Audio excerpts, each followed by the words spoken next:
And good morning. It is a Friday edition of Glenn Clark Radio. I'm Glenn. He's Griffin. Last show before I head away for a little bit. Really cool thing that happened yesterday. My wife started panicking about the weather because we're supposed to get, rain tomorrow. Like a tiny, teeny bit of snow mixed in, which is going to be washed away by all of the rain. And so we're supposed to fly out at 3 o'clock tomorrow afternoon. By the way, it's gone full Scotty Farrell today. I'm barely limping to the finish line this week. Lunchbox. What we got on the show tonight, Lunchbox? It's better than when it sounds like Alex Jones. That's the rough one. She was like, hey, I'm worried that what if they cancel the flight? I'm like, well, they're not going to cancel the flight for rain. That doesn't work that way. She said, but if they do, then we're going to miss the cruise. Which also isn't true because we could just fly out Sunday morning.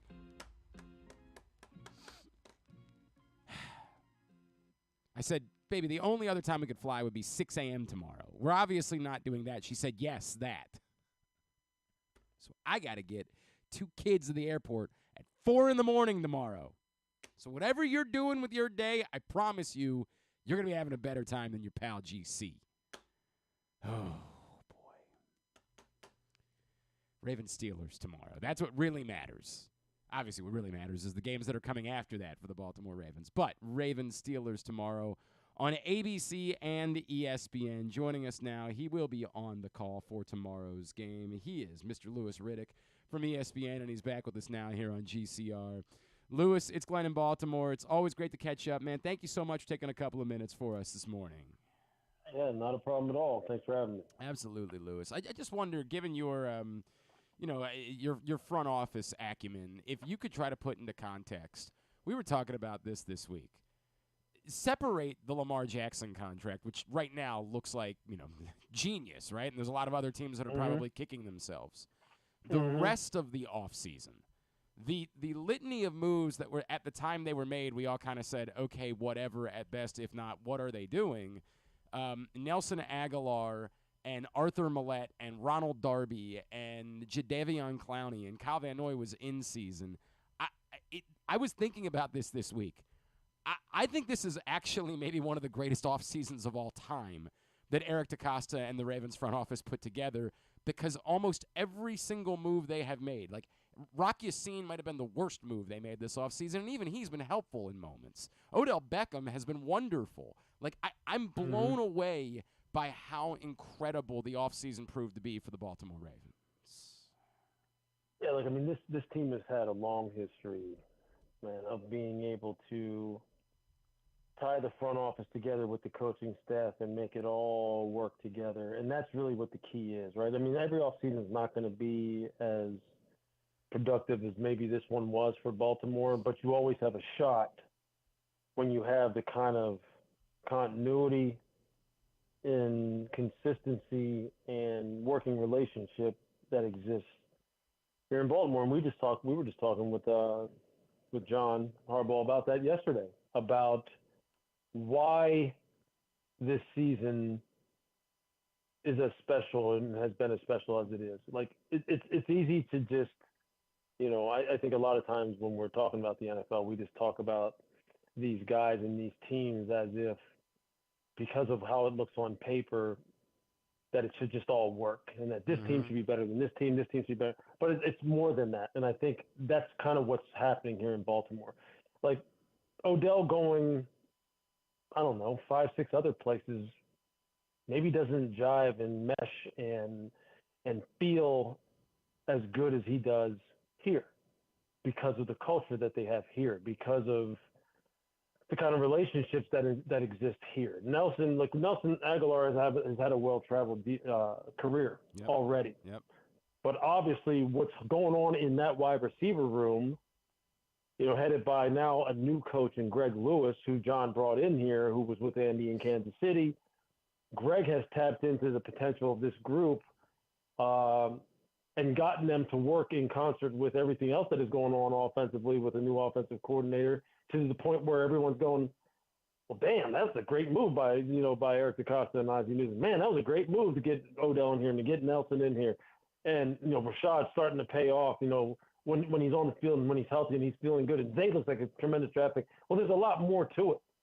This is a well-oiled machine here, and that always gives you a chance when ownership, front office, coaches, assistant coaches, players all work as one.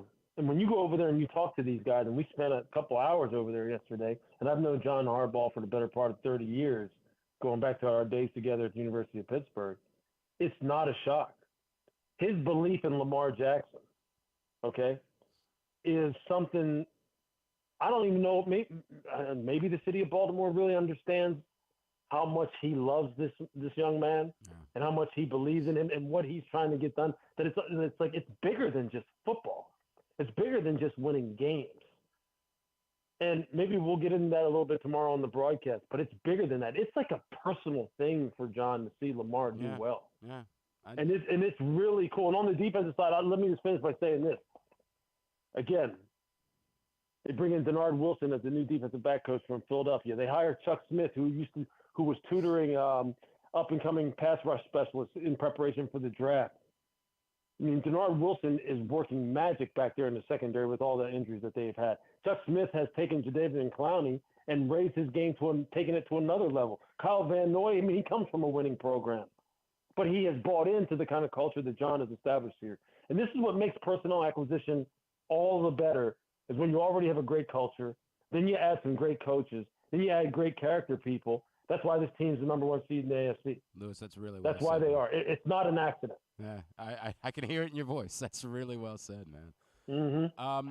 Lewis, a bunch of stuff that I want to cover, but you brought up the wide receivers, and as you'd imagine in Baltimore, there's some trepidation, right, this week. There's some, we saw this 4 years ago with the Ravens steamrolling teams and being the number one seed, and it didn't work out for them. And I think a lot of us have been trying to explain, nobody can see the future. Nobody knows what's going to happen in these games. But I, as good as that team was, I just think this team is that much better. And to me, it kind of starts with those wide receivers. And Lamar being even better than he was when he was unanimous MVP that year. But, I don't see an obvious weakness on this team the way that you could in 2019 if they were able to if a team was able to take them out of what they wanted to do with running the ball a billion times, you could beat them. Sure. I don't know what the roadmap is to beating the Ravens other than hoping that the Ravens beat themselves. Yeah, they are, from their perspective, they're much more multiple now. The run game is still, the pillars of what Greg Roman put into place here are still here. When they run the football, it is the kind of philosophy that he implemented here and that he implemented when he was in San Francisco before that, and it's still something that John believes in. John just wanted to make sure that this offense, though, took the next step, and that's why he hires Todd, who, for all intents and purposes, is really like one of those guys who believes in the passing game, loves the passing game, is a master of the passing game, and when you blend it with what is already in place here offensively, you're right, it makes them the most dangerous offense that they've had here probably in John's tenure. It's remarkable. And it's taken, like Lamar has taken another step in his development, and it's not just because of the wide receivers and how good Odell, Zay, Rashad, Nelson. It's not just because of how good they are, the development of Isaiah Likely. It's because also there's things underneath the surface that obviously people here know, but the moving of T. Martin from wide receiver coach to quarterback coach, that is a huge, huge under-the-radar move that is paying off. Like, I can't say that it's contributed a certain number of percentage points or a certain increase in efficiency uptick for Lamar, but I can tell you this. The relationship between him, that being Lamar, and T, and what T can help him with in real time during games because he played the position, it's invaluable. And it's all clicking together. Offensively, when this offensive line is healthy, look, the combination of Ronnie, John, Tyler, when Kevin's 100% healthy, and then, Morgan, Falele, when they work him in there, McCary has proven to be someone who can hold down the fort when they need him to. Ben Cleveland played good last week. Yeah, they've got depth. They've got harmony. Isaiah Likely, we all know how good Mark Andrews is. All right, we all know what he's done. I think in Likely's league. top 10, Lewis. Like I'm not kidding. Look, Isaiah's the truth, man. Yeah. He showed that at Coastal. He just didn't run a good 40 time when he came out, and everybody was like, well, he won't be able to uncover. He won't be able to do this. He won't be able to do that in the NFL. It's a different game. But Isaiah's just he's showing you. Like they get it. Eric DeCosta gets it. Ozzie gets it. They know exactly what John wants. They know what kind of players. It's a well-oiled machine. And you're right. It's a machine that doesn't have a lot of weaknesses. There's certain things that still people try to do to Lamar to try and slow him down. Pittsburgh is about as good at doing that kind of thing as anyone. Yeah. They know how to play him to give him some issues. And then defensively, look, I think we know that this is a team that can rush the passer, has great. I mean, when you have dual Pro Bowlers at the inside linebacker position, that's saying something. Okay, what Patrick and Roquan are doing is just ridiculous. And when they're healthy in the back end, and when they're at full strength, and Kyle Hamilton, remember now what people said about Kyle Hamilton when he was drafted here. People thought that Eric had lost his mind. Right? Like, why are you drafting a safety that high? Why do we need to draft a safety 14th overall? Well, now you see why. Yep. Because he's the closest thing to Sean Taylor since there was Sean Taylor. And and in many ways can do more things than what Sean was allowed to do when I was with him in Washington. So that says enough in itself right there. That is powerful, and we see exactly. I mean, they lined him up as a defensive tackle a couple of weeks ago. Yeah, it's well, he can play the nickel. He can play right. the dime linebacker. He can play free. They can put him at corner if they needed to. It's crazy, and he plays it well. Actually, that's the crazy part. He is Louis Riddick. Riddick. That's right. He's on the call. Ravens Steelers tomorrow, ESPN and ABC at 4:30. Louis, if I could, because it's almost religious talking about Lamar Jackson right now. What you're seeing. The way the game has slowed down for him, the zone that he's in, the way he doesn't panic, the fact that he's not like allowing anything. Like we see all of these videos of him on the sideline when guys are starting to celebrate and he's on top of them like, no, we're not doing that. Like we have bigger fish to fry. I don't care about MVP. He's so hell-bent on winning a Super Bowl. I'm not trying to like it's difficult because we see him and we don't see every other quarterback and maybe there's 7 other guys that are exactly like Lamar Jackson. But how do you describe what you're watching? Because it's really I compared it last week to like Aretha Franklin singing that opera when Luciano Pavarotti got sick at the Grammys a few years ago. Like it really is a level of brilliance that I'm not sure that we can compare to much of anything that we've seen in this city in maybe the history of professional sports here. Yeah, Lamar represents what a lot of people can really identify with as far as he is the paradigm setter. I mean, he's the standard setter. He's reshaping what you think quarterback needs to look like, how quarterbacks need to play, how quarterbacks, quite honestly, need to act, look, all of it. He's reshaping it on the field and off the field, okay? That's big picture, which is huge. And some people love that. Some people still aren't comfortable with it, which is huge too, which is another talking point. Lamar's touching all points of society, so to speak, both the sports world and the non-sports world. So he's bigger than life right now, and it's only going to get bigger when they actually crown him as now a 2-time MVP. But even for him, he understands that ultimately for him to totally silence everyone and put all those people who want to pull out, well, he hasn't won a Super Bowl. Well, he isn't as good of a passer as some of the other traditional quarterbacks. Well, he knows that the one thing that he could always whack them all over the head with would be a Super Bowl trophy. And then he could say, look, say what you want. But the guy who you talk about as the greatest quarterback and the greatest player ever in the history of the NFL, you talk about him that way, not because of his ability. Yeah. You talk about him that way because of what his accomplishments were. And as a team, as the leader of a team, and that being Tom Brady. Yeah. And he knows until he gets that, people will always continue to poke and prod and pick at his game. And so that's why you see him Like he ain't about really like all these regular season wins and stuff. I mean, they're cool because they set you up to get to the dance and hopefully get to what is ultimately the biggest game in sports, and hopefully he can win it. That's really what that's the only thing that really matters to him.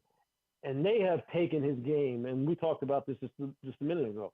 John knew that he needed to help him take his game to another level, and that the way the offense was constructed before wasn't going to take him to that level. He needed a guy like Todd Monken to go ahead and broaden this offense out. And now they've given Lamar more responsibility than he's ever had to control everything at the line of scrimmage in a way maybe he never controlled it before, especially when you're talking about the pass game. And that's why you're seeing now he has all the answers, or he has most of them. Let's put it that way, which makes him just stupid dangerous. It's so cool for us, Louis. I know I can't keep you all day, but if I could, I just want to squeeze in something about tomorrow.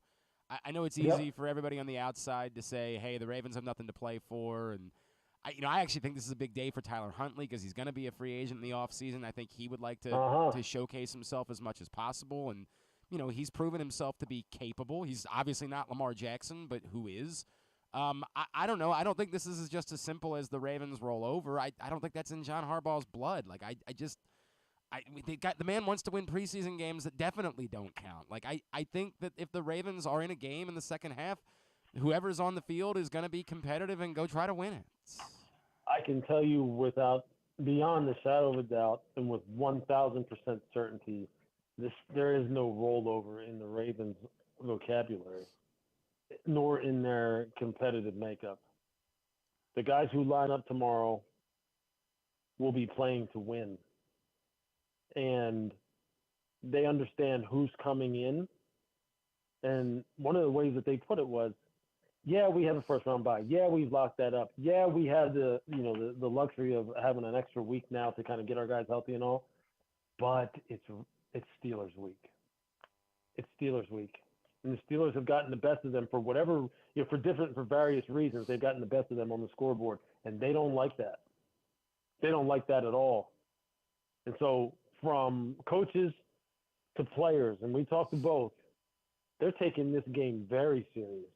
You think they want the Steelers coming in here on national TV, imposing their will, pushing them around, and winning this football game on their turn? Hell no. No. That is not going to be the way. That is not the way they're approaching this game. And I can promise you their effort will exemplify that tomorrow. Promise you. And then before I let you go, could I just ask you a thought? I think a lot of us, the Ravens, it doesn't matter right now. This is going to be a good problem to have if you win a Super Bowl. But Patrick Queen coming up free agency, Justin Madubuike coming up for free agency. I think there's a belief among a lot of people that, hey, you can't pay both of them, and you already paid Roquan Smith, and you gave him $100 million.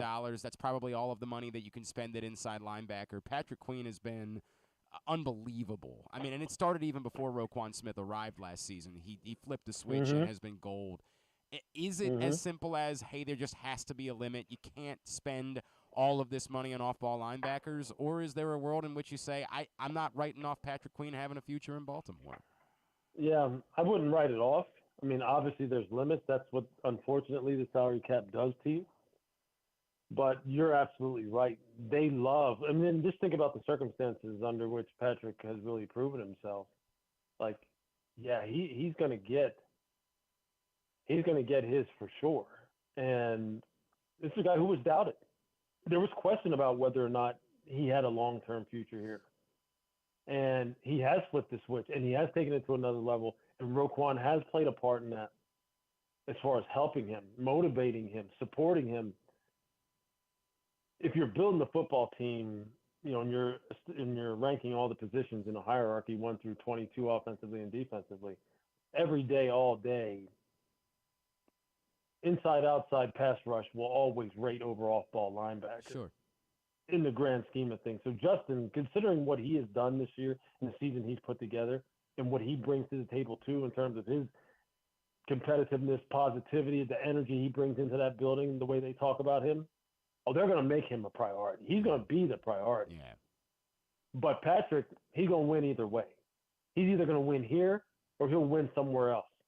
And we know the NFL stands for not for long. So wherever he goes, whether it be staying here or going somewhere else, you have to do nothing but tip your cap to the guy for what he put together over the past 2 years and what it ultimately is going to result in for him. And every guy over there, and we talked to Roquan yesterday, is happy as hell for him.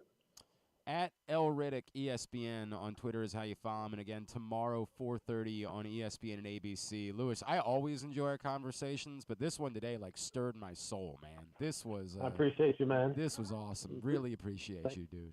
You got it. Thanks for having me on. Lewis Riddick with us here on GCR. Boy, that was something, right? Jeez. That was, man, listening to Lewis Riddick talk about the Ravens was powerful, dude. He's feeling it. He is. It's cool to hear him too, the priority that he put on, because I don't know that we've talked about the position coaches much. I don't know that's something we have focused on necessarily, right? I think a lot of people have brought up Chuck Smith, right? Because it really is the most amazing part about all of this. If you looked at all of the stories, all of the subplots, I would say making these kind of, I don't want to say also ran. That's an unfair way of describing them. But guys that appeared to be at the end. Jadeveon Clowney, Kyle Van Noy. You're inclined to say, how? How did this happen? And I think that we are, as much as we give Mike McDonald credit, I think a lot of people have brought up, hey, look, Chuck Smith was heralded.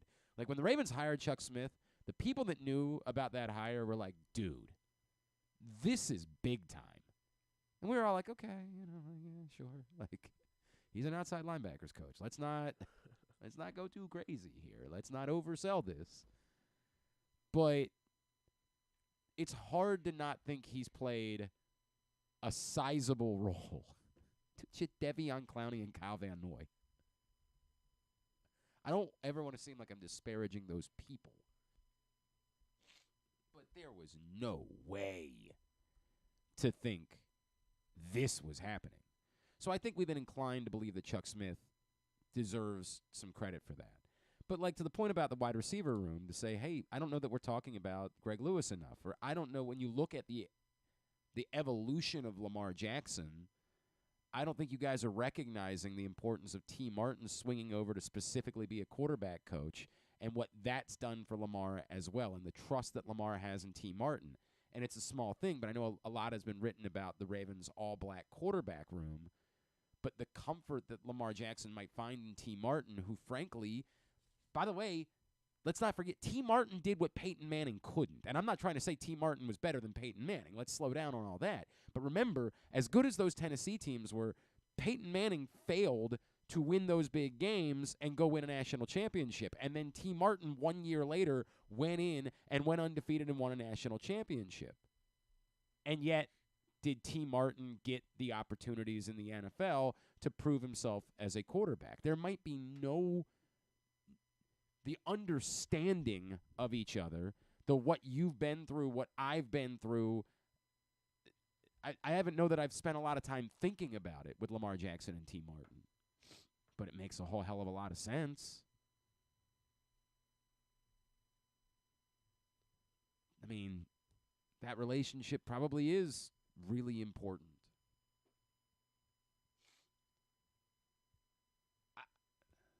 Everything about this is so cool. It's so much fun to be.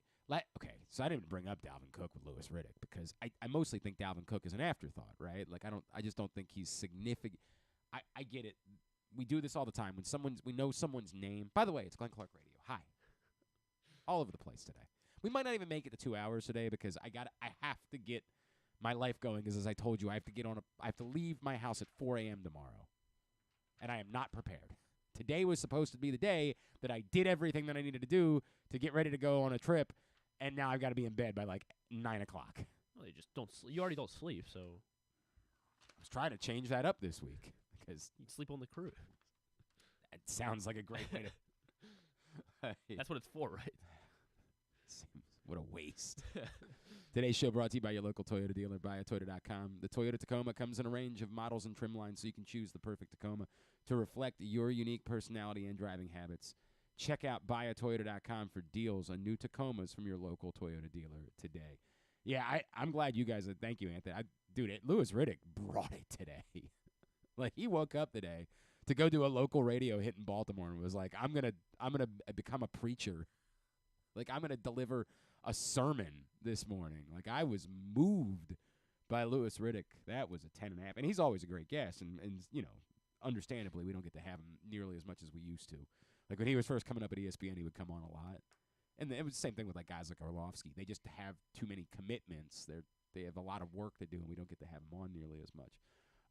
But, damn, he was – like, I am fired up right now. Like, I went from, like – fast forward 2 weeks. Right? Like, what are we doing? Let's go play a game that matters right now, man. I just want more of this. And it's the excitement of all of this, right? Like, but when talking about Dalvin Cook, it was funny because – we were on the Fan last night, and our buddy Josh Charles wandered by, which was really cool. I texted Josh during the day yesterday. He's like, "By the way, I'm here." Like, were you planning on mentioning that? He was waiting for you to leave, so that way he didn't have to actually. Josh is the best. I love, everybody knows how much I love Josh. Josh has been good to me since before I was even working here. Like, Josh would come on with me all the time when I was on the old radio station that doesn't exist anymore. Josh genuinely listens every day. It's hilarious because I'll be, like, saying something to Josh in a text, and I'll be like, yeah, I know, I listened today. Like, right. Sometimes I forget. Because there are other people that listen every third day, and I have to repeat myself. Love Josh, and he came in and hung out in studio with us, and we're talking about Dalvin Cook. And at one point, I almost started chuckling, like, think about how good our lives are. Think about how truly first world this is. That it's January 5th, and the conversation we're having in Baltimore is about the third running back. Think about that. And I meant it. Like, allow yourself to pause for a second. Because we were doing, like, a debate about Dalvin Cook versus Melvin. Maybe it wasn't with Josh. Maybe it was later with Jeff Zrebeck. I think I might have brought it up the same thing to Jeff. But the same this is where we are. This is who the 2024 Baltimore Ravens are. It's January 5th, and our biggest concern is who's the third running back. How good is life? What? Like, what? It's preposterous. If Dalvin Cook can help, God bless. If he can't, God bless. I don't – that's my, take on Dalvin Cook is like I'll be personally bummed if it costs Jake Funk a roster spot because that's my guy. But Jake Funk plays special teams and these guys don't, so I don't know, how that works. Maybe they kind of don't care because they weren't planning on having Jake Funk be active anyway at any point. Like, I would think that he plays Saturday. Have they made a corresponding roster move yet today? Not that I saw. I did not see. Because Dalvin will go. Do they have an open spot on the practice squad? I don't know. I don't believe it or not, I don't study up on the practice squad the way that I should. Maybe they had an open spot on the practice squad, and so it doesn't matter.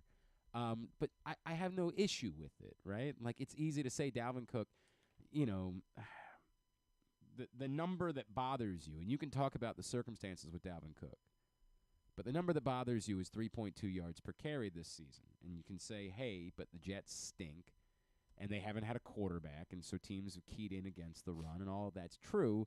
But Breece Hall, while he was disappointing for stretches of the season, has still managed to average 4.4 yards per carry. So is it possible that Dalvin Cook's just miserable and the circumstances are bad and the surface at, MetLife Stadium is the worst in the NFL? Like, can you add all those things together and say to yourself, maybe it's not quite as over as it looked like it was in New York? Sure, you could talk yourself into that. Can I assume it? I don't know if I can assume it. I think my assumption is Dalvin Cook's probably washed. But as was pointed out, and I think Riddick said it last night, like what we just said to start that conversation with Louis Riddick, the heater that Eric Acosta's on right now, why the hell not? This dude's hitting on Nelson Aguilar.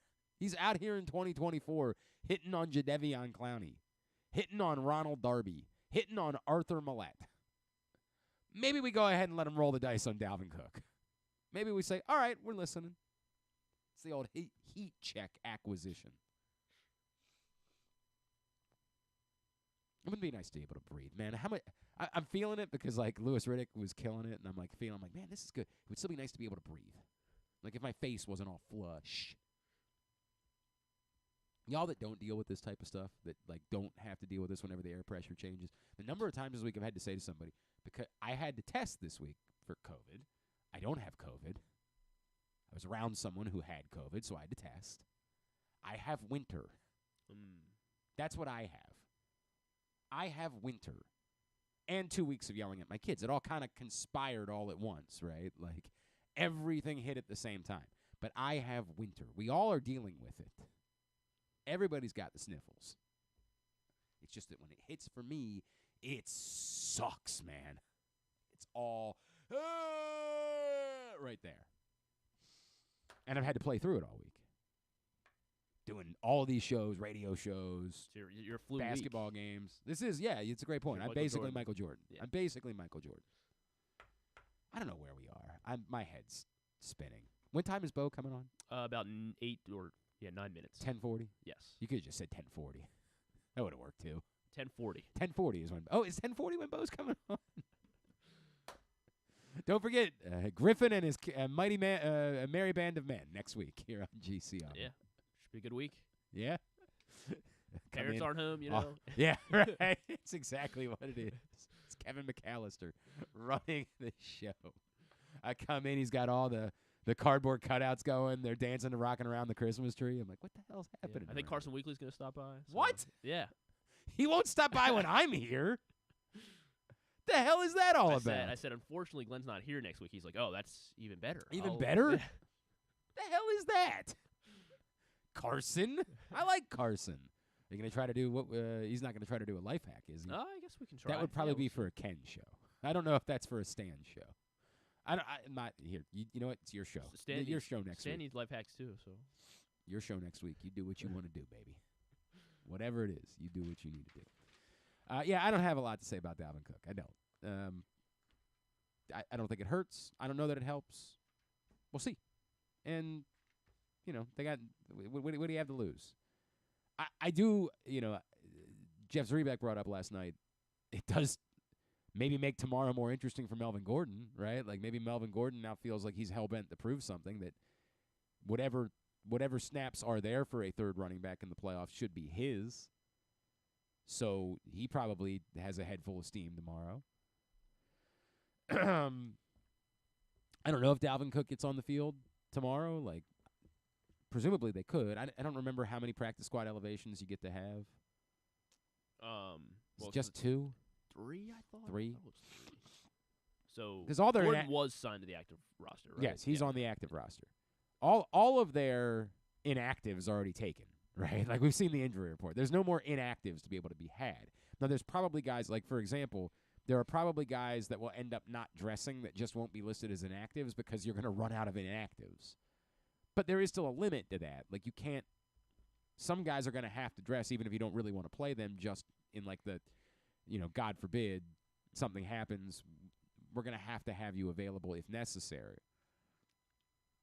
You assume that like Sam Mustipher is going to be the center, right. And you assume that it's going to be a lot of that. In that way, it's going to look like a preseason game, but they're not going to be able to go. I'm interested in. I keep talking about this with Tyler Huntley all week. It's an important day for Tyler Huntley, but how the Ravens handle that, knowing that again, as I've said a bunch of times, if Lamar Jackson's going to get hurt in a playoff game, it's over. It's meaningless unless it's like the Cleveland thing. And he just has to poop. And if Lamar Jackson's missing 2 series in a playoff game, you'd still rather have Tyler Huntley available to you for those 2 series than anyone else. So it will also be interesting to me to see how long they go with Tyler Huntley tomorrow. I get it. Like, it's the right thing to do to give him the opportunity to go out and showcase himself going into free agency. But at the same time, he's still someone that you might want to have help you before the season is over. You don't really want to go to significant injury risk with him either. You'd rather have Josh Johnson out there, somebody that you don't really see a role for in the playoffs if, something were to happen. All right. Today's show also brought to you by the print issue of PressBox, which is available for free at your neighborhood Royal Farms, any of the hundreds of locations around town where you find PressBox. You can read it all at PressBoxOnline.com. It's our annual best of issue celebrating the top people, performances, and moments of 2023. On the cover, Mo Gabba, Sports Person of the Year, Brandon Hyde, and the Team of the Year, the Baltimore Orioles. Go get it right now at your neighborhood Royal Farms. When's that Orioles documentary hitting? Wednesday at 7. Bit of a problem for your boy. Well, you'll have internet, right? Not for streaming. Oh. It's not how these. It's like on Have you ever YouTube, done a I think? cruise? No. Yeah. I don't know how it works. They really don't. Like, I did my Do I first want one. to? It sounds like I don't want to. No, cruises are fine, but Okay. like you have to whatever content you want, you have You to gotta download download, beforehand, which is a real problem for me because I went to the ad-supported version of Disney Plus, so I was going to download a bunch of What If episodes for my kids, and not allowed to download anything now. But So you I've just got double that, and then you can go ahead and download. I'm going to have to go ahead and sign back up for the real account, then download a bunch of stuff. Pretty and then, infuriating. Yeah, it ain't great. It ain't great. When I get back from the cruise, I downgrade again to the standard version. That's what it's going to be. So, yeah, your boy's going to have to wait until next weekend. And they play football on the weekends. So that's a problem for me. When am I going to watch this thing? Maybe in the airport. Oh, I could maybe do it on the plane. I think they let you stream on the plane. Do they let you do YouTube? Maybe next when I come back. I typically just suck it up for the couple hours I'm on the plane and be like, Well, they have like channels. Like I think. Well, like Southwest. See, I was Southwest planning Wi-Fi. on watching the Ravens game on the plane because our flight was supposed to be at 3:30. But now I don't know what I'm doing. You're going to the marina. The dumbest thing I've ever heard in my life. I say to Mrs. Clark, baby, we're going to get there at like 9 a.m. And we can't even get into the hotel until like 3. What are we going to do for 7 hours? She said, well, your 8-year-old is talking about the marina. I'm like, what? First of all, what the hell does my 8-year-old know about Fort Lauderdale? How does he even know where it is? What is he talking about, the marina? And so I call my father because I feel like the only way he could possibly know something like this is like my parents told him, hey, by the way, that day we're in Fort Lauderdale, there's a marina. So I call him. I'm like, hey, is there something about a marina? Like Marina Shafir, the old UFC fighter that's now in professional wrestling. Is that what we're talking about? He's like, I've never heard anything like that. I'm like, well, then where did my 8-year-old hear it from? Was he just on Siri? Like, hey, what are things to do in Fort Lauderdale? I've never heard of it. And then I searched for it and came up with nothing. So I don't know what we're doing for 6 hours until we can get into the hotel. If anybody's got anything to tell me about Fort Lauderdale, just pass it along now. I haven't been to Fort Lauderdale in years. There was a barbecue place I liked a lot. Maybe we could swing over and do that. All right, what are we doing? Oh, Bo. Yes. Bo next. Bo Smolka. We'll preview the Ravens side of things tomorrow with Bo next. It's Glenn Clark Radio. Hey Ravens fans, looking for the perfect new game day brew? Get a Guilford, Baltimore's finest craft beer during the next home game at the bank. That's not all. Gather your flock next home game and check out Guilford Hall Brewery's brand new bar, the Gilly Nest, located near Section 505. No tickets? No problem. Enjoy all Ravens games all season long at our restaurant and brewery in Station North. Guilford Hall Brewery, European tradition, Baltimore charm. Come for a game, stay for everything else. Book an unforgettable fall getaway in Charm City. Enjoy only in Baltimore festivals, mouthwatering eats, and endless entertainment. Treat yourself to a staycation in the heart of downtown, or try one of the city's many charming neighborhood hotels. And don't miss out on packages for free parking, breakfast, and more. Plan your stay at baltimore.org/hotels. Why bet with the big boys this football season? Instead, try your hand with the local book, Superbook Sports, this fall. Superbook Sports is the book next door. Just a dedicated team of the best odds makers in Las Vegas, making sure you get the best prices and parlays anywhere. And now, Superbook will give you a bonus of up to $250 when you sign up and wager on the same day and use the promo code GlennClark23, GLENNCLARK23. So bet with the best and use the promo code GlennClark23 this football season with Superbook Sports. Visit superbook.com for terms and conditions. Gambling problem? Call 1-800-GAMBLER. 6 chicken tenders made from fresh, never frozen Royal Farms world-famous chicken, a family-sized order of Western fries, honey mustard dipping sauce, and a 2-liter bottle of Dr. Pepper. It's Royal Farms' new Tucker's Tenders Meal. It's Justin Tucker's favorite, and at only $19.99, it'll be your favorite meal, too. The new Tucker's Tenders Meal, available only at Royal Farms. Now you can kick back, relax, and eat like a champion. Real fresh, real fast, Royal Farms. Gambling can be a fun and entertaining experience, but there are risks involved. If you're planning on betting on the game at the casino or on your phone or computer, know your limit, stay within it. Set a budget and a time to stop. Remember, gambling isn't a financial solution, and it doesn't mix well with alcohol or drugs. Know the risks and have a plan before you begin gambling. For free and confidential services, call 1-800-GAMBLER 24/7 or go to helpmygamblingproblem.org.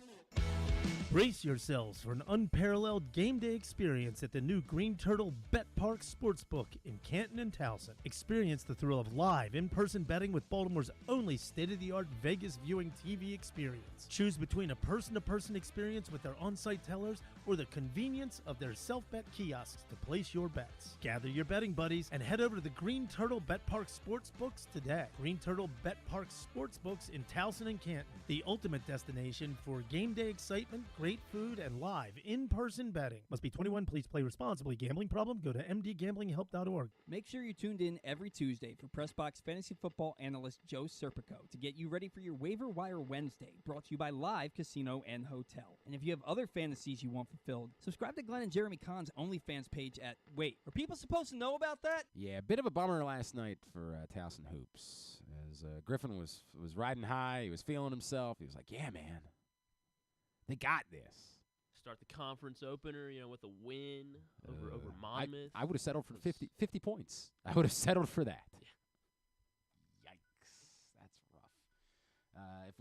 If there was ever a year where we needed the Ravens to cover up college basketball season, this might prove to be the year. Really use a very, very deep run where we don't have to think a lot as yet. Towson fell at Monmouth 51-43. They do have a big game tomorrow. If you've got no plans before the Ravens game, Towson takes on UNC Wilmington. So you can go over and check that one out. All right, joining us now here on GCR, he's with us every Friday. He is our PressBox Ravens beat writer. He's Mr. Bo Smolka, and he's back with us on the program. Bo, it's Glenn. Always appreciate you, man. Thanks so much for taking a couple of minutes for us this morning. Bo, you there? Oh, we apparently lost Bo. That happens. These things occur. What are we doing? I don't know. We'll get him back. Hey, John from Little Rock just said, hey, have you looked at the Bull Pick'em? I said, you know what? I should. And then I quickly realized why it is that John in Little Rock asked me. He's got a 1-game lead going into the title game. John from Little Rock still with the real chance of clinching the Bull Pick'em title. We'll look into that over the course of the weekend.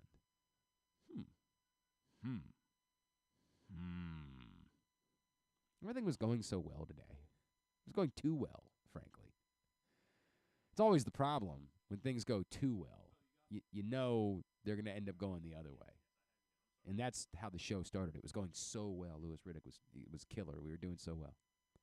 Let's try again. It's a Friday. On Fridays, we chat with PressBox Ravens beat writer Bo Smolka, who is with us here on GCR. Bo, good morning, my friend. How are you? I'm good. How are you? Everything is good here. Let me start. I just said this about Dalvin Cook. I don't know.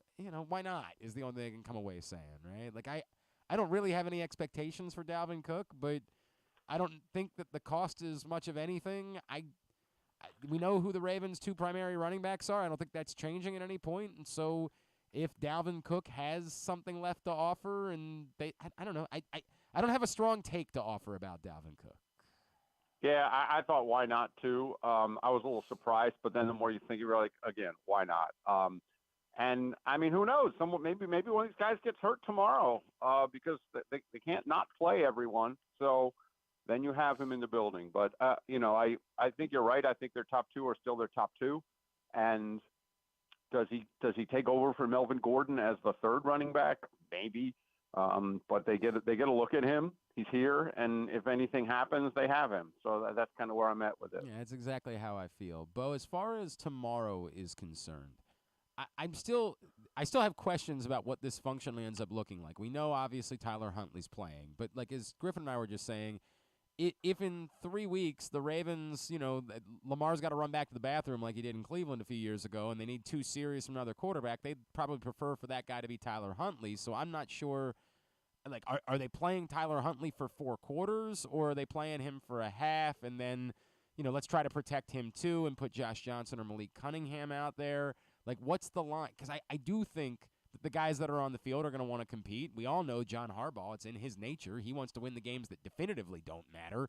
So, like, he definitely wants to. What is the line between what the Ravens do or don't do tomorrow as far as trying to win this game? Yeah, it's a good question. I mean, I think they'll try to win the game. You're right. I mean, Harbaugh wants to win games when they're out there, and the players want to win too. And how they go about it will be interesting to see. Now, as John Harbaugh pointed out, though, this is not the preseason, and you don't have 90 guys. Right. And you can't just sit everybody.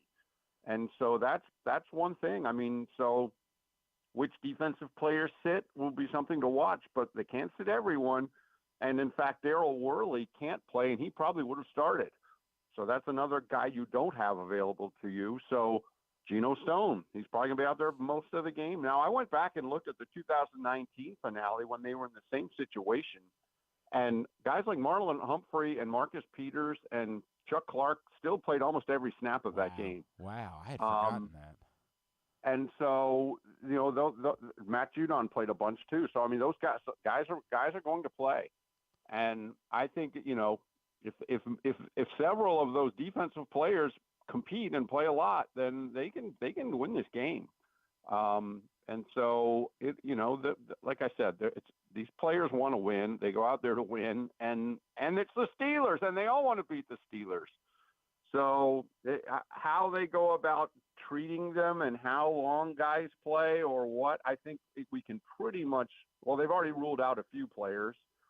Odell Beckham won't play, and Kevin Zeitler won't play, and Zay Flowers is listed as doubtful, so we can assume he's not going to play. But that, like I said, I mean, as John Harbaugh said, you only get a couple practice squad elevations, so you're only looking at a finite number of players. You don't go to the fourth string offensive tackle anymore because you don't have 4 strings. So they're going guys that they would probably rather rest will have to play.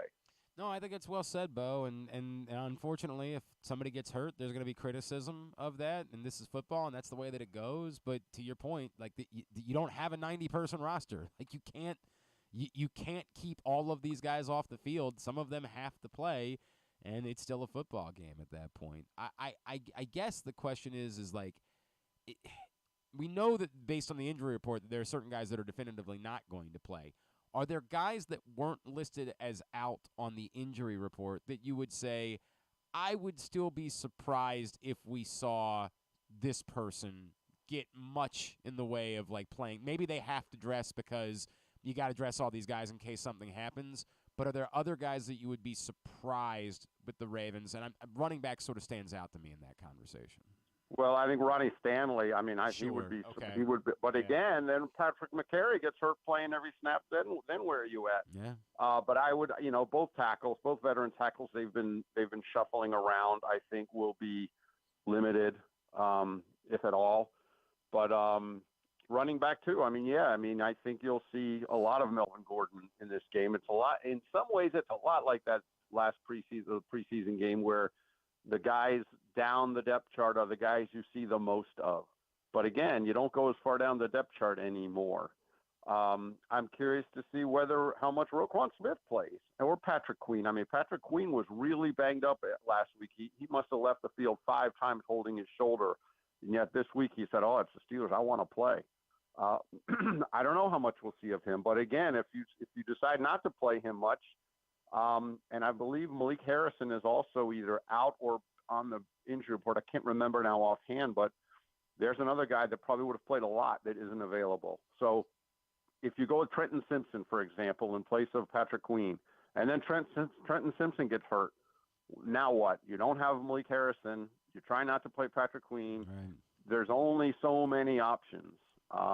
But I do think Stanley is one that I'd be surprised if we see much of. And by the way, Bo, you were right. Malik Harrison is out. He did not practice all week with a groin injury, so he is not available whatsoever for the Ravens going into tomorrow. PressBox Ravens beat writer Bo Smolka is with us here on GCR.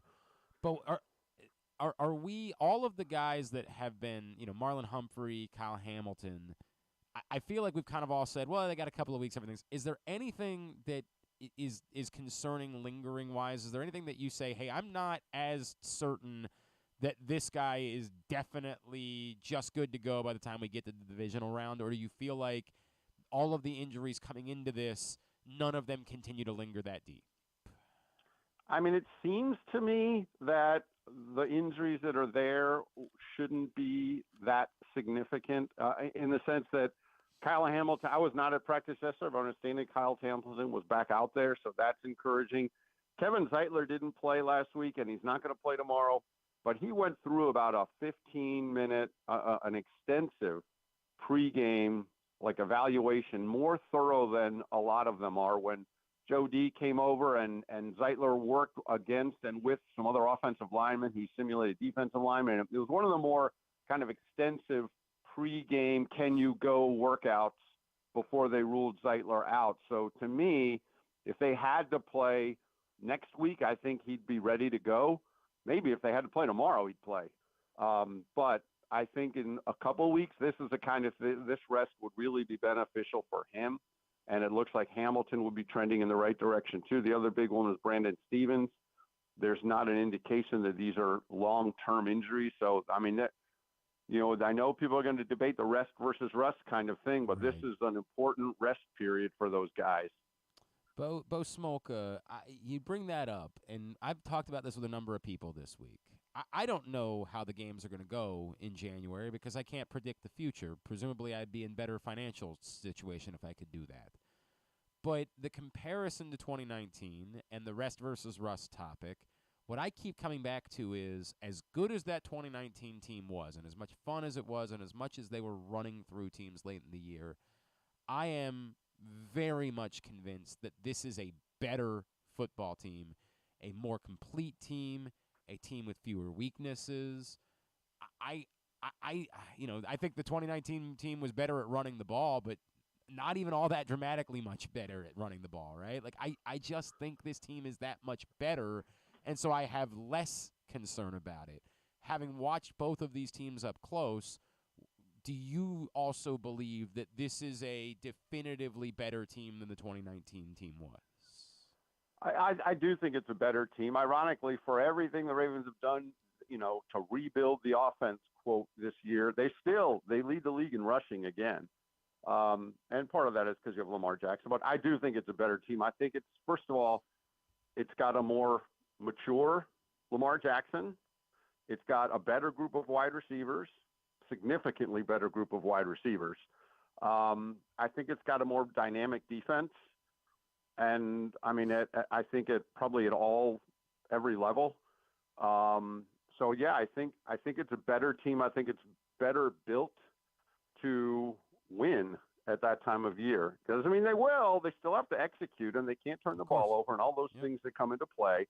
But I do think it's a better team. And I remember, when they went into that playoffs, Mark Andrews wasn't quite healthy, and obviously he's not healthy now either.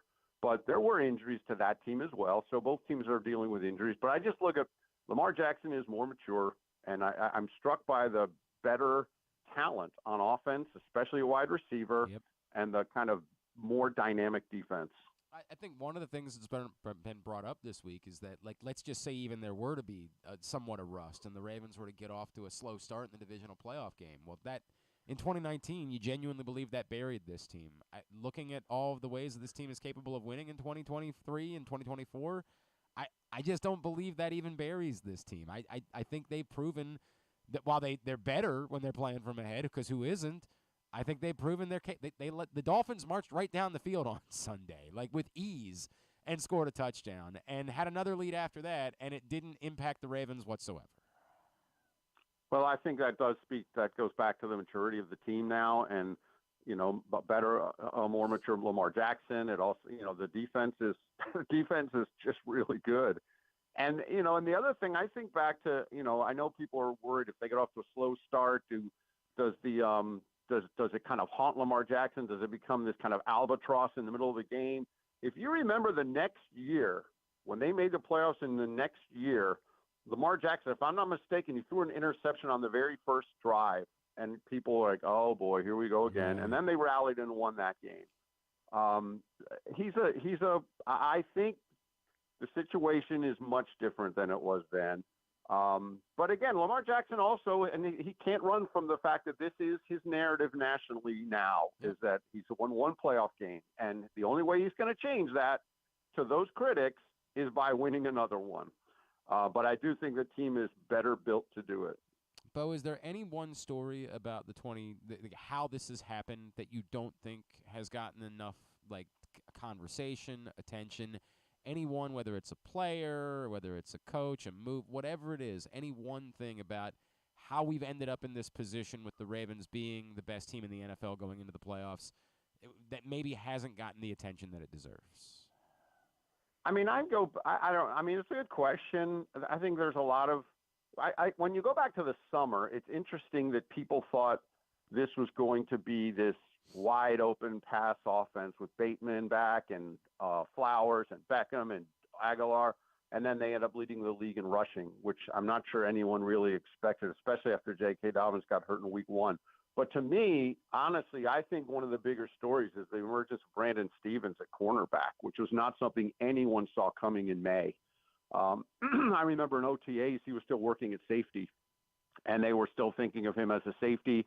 And the cornerback situation was a little bit unsettled, but they were looking at other guys. Rock Yassin came in, and Jalen Armour-Davis was mentioned as a possible starter, and all of this. And then guys are getting hurt, and Stevens, who played corner in college, they decided to put him back at corner because they needed someone there. And he turns out to just be a really, really good cornerback this year. And I think that move really helped, was one of the big things that helped stabilize the defense. I think it's well said, Bo. I really do. And I know you wrote about Geno Stone in the new print issue of PressBox, who has Bo, I don't care much about the Pro Bowl thing. I know a lot of people brought up that maybe Geno Stone was deserving. I got to be honest, and I know you and I talked about it on Twitter. I'm befuddled by how Kevin Zeitler still, and I don't, the Pro Bowl is not a big thing.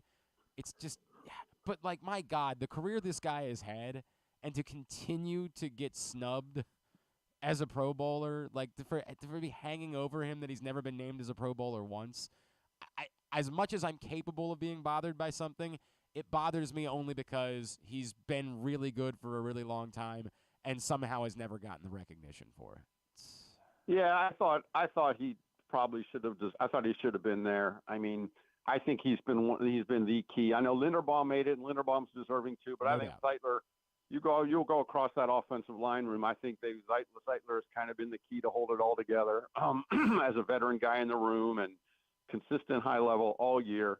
So yeah, I think he absolutely deserved it. It's too bad he didn't make it because you're right. He's a guy that probably should have had one. And I mean, it's hard with guard play. How do they stand out? But this team leads the league in rushing. Yep. That's one way you stand out as a guard. Well, maybe not allowing a sack, not allowing a quarterback hit. Those types of things seem like they should stand out. Yeah. So I would have liked to see him. He's a solid guy. He's tough. He plays when he can play. So yeah, I'm with you. It's not something I really worry about. But players, I mean, some of these players have bonuses written into their contracts to get it. So there is some incentive there. And then they get to say they're a Pro Bowl player for the rest of their lives. So there's something there. And I think he's deserving of it. I was surprised with Geno Stone.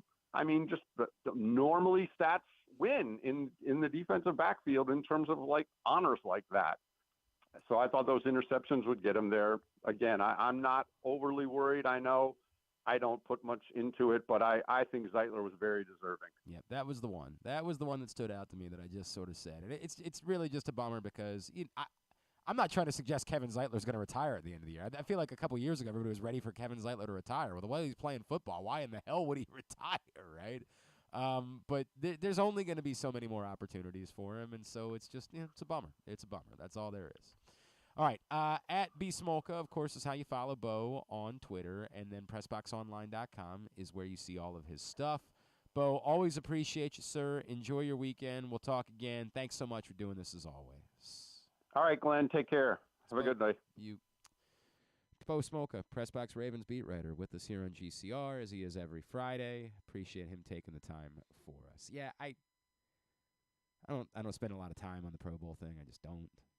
But I am. It bugs me with Kevin Zeitler because he's deeper into his career. Like, that bugs me. He's 33 years old. The guy's been a high-level player for a long time. And somehow hasn't gotten to one. How?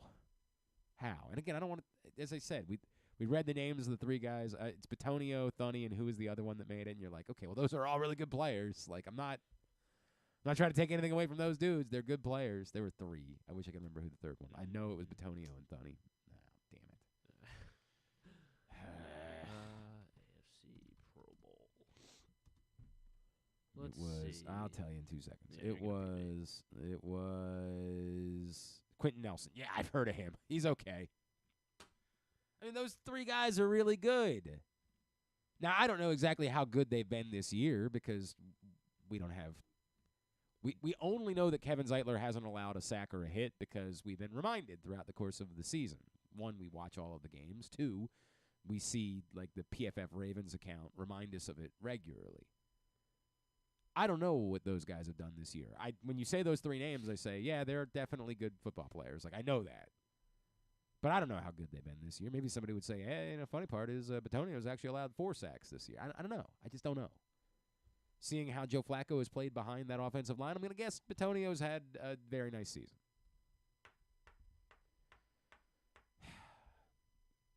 It's just a bummer. That's it. That's all I keep coming to. It's just a bummer. Also, why do they only name 3 guards? Tooney's allowed 2 sacks, according to PFF. It's 2 more than Kevin Zeitler's allowed. He's allowed 5 QB hits. 5 more than Kevin Zeitler's allowed. Why only 3? What's that all about? I don't know. It's the why Pro Bowl. It's not even a football game. Like, so should they? I'm trying to figure out like how that. We're not gonna fix the Pro Bowl, but should they like expand All Pro selections?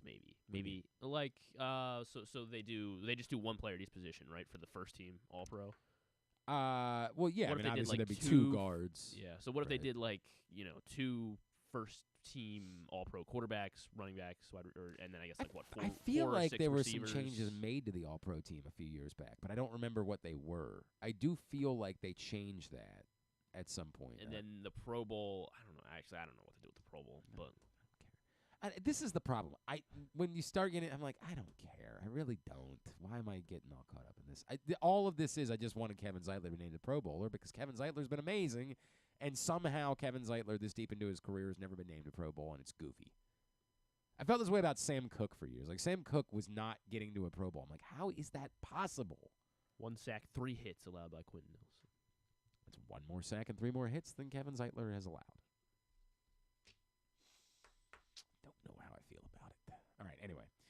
Today's show also brought to you by Superbook.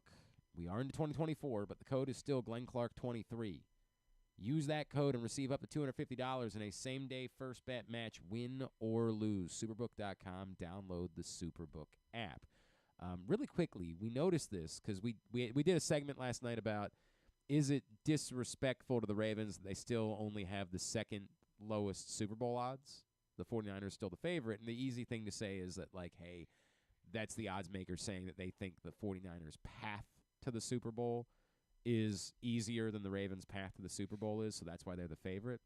But I just so happened to poke at this, and I see that they have a early line for the Super Bowl right now.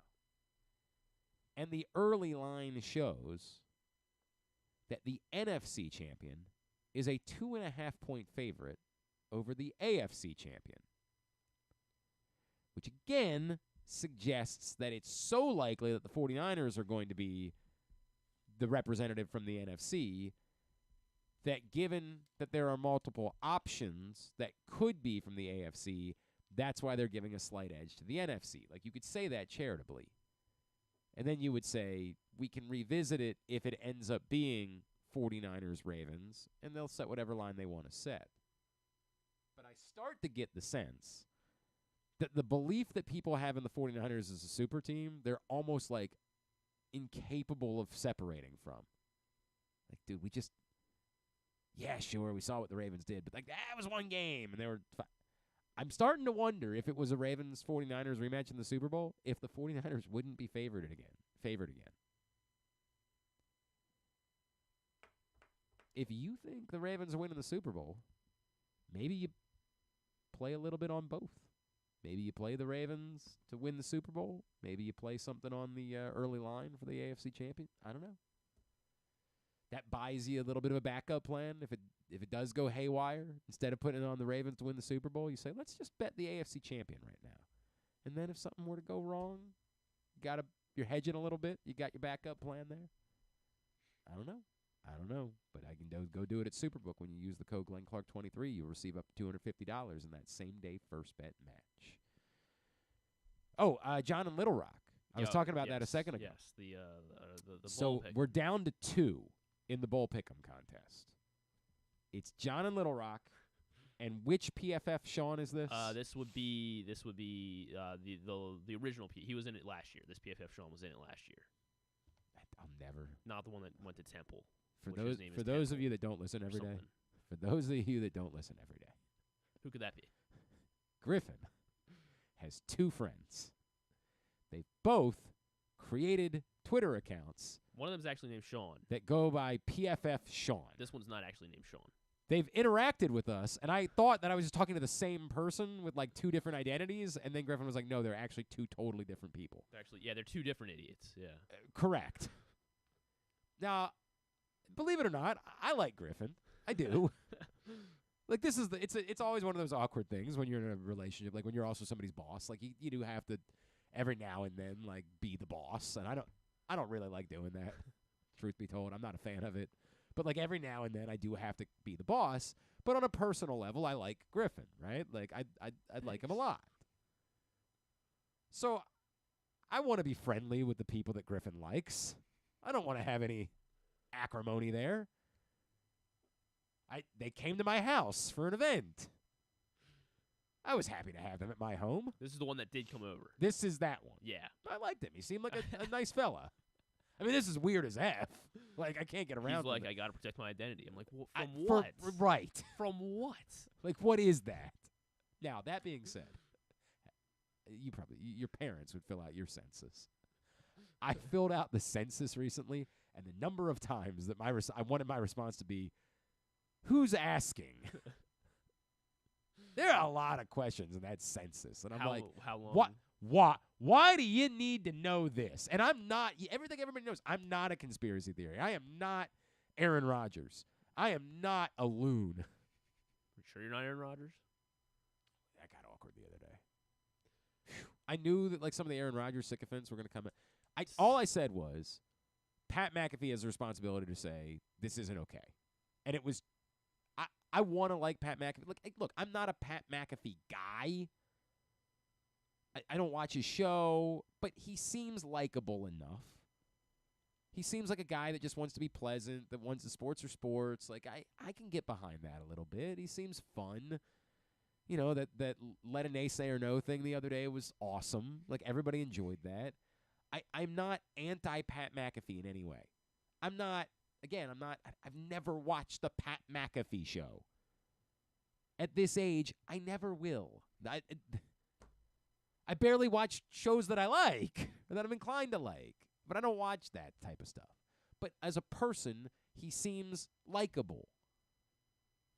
And I dig his vibe for the most part, so, like, I want to like Pat McAfee. What happened the other day is unacceptable on every level. And we as a society have to understand that. We have to understand that it doesn't matter who started it. What you can't do is go on national TV and baselessly insinuate that someone is a pedophile. We got to understand, nope, don't care who you are, don't care what led to this moment. You can't do that. We've got to know that's the line. Now, I'm not an Aaron Rodgers guy. I think it's sad. I said this to Drew. Like, I think it's sad. It's Rudy Giuliani. Aaron Rodgers had the opportunity to just be beloved for the rest of his life. He could be Garth Brooks. Any room that Garth Brooks walks into, you don't even have to like Garth Brooks' music, but you're inclined to like the guy. You're like, hey, man, you seem decent. Like, you seem like a good guy. You know, he shows up at both Republican and Democratic political things. Like, he's the guy that you're like, hey, it's old Garth Brooks. He'll probably eat like a whole pizza in one sitting. You know, like, he's that guy. He's likable. And Aaron Rodgers had the opportunity to be that guy. We all loved watching Aaron Rodgers play football. A Sunday where the Ravens played at 1 and the 4 o'clock game was a Packers game, you were like, I get to watch Aaron Rodgers play football today. That's a pretty good way to spend my time. We were inclined to like Aaron Rodgers, and he was doing the Jeopardy thing, and we were like, I don't get why the guy's family hates him. Like, seems like a good guy. Seems like fun. He would be into some weird things every now and then, but you'd be like, whatever. That's just a quirk. And then I don't even really there are so many people this week that wanted to get into a debate with me about vaccines. Like, bro, who do you think I am? I don't care.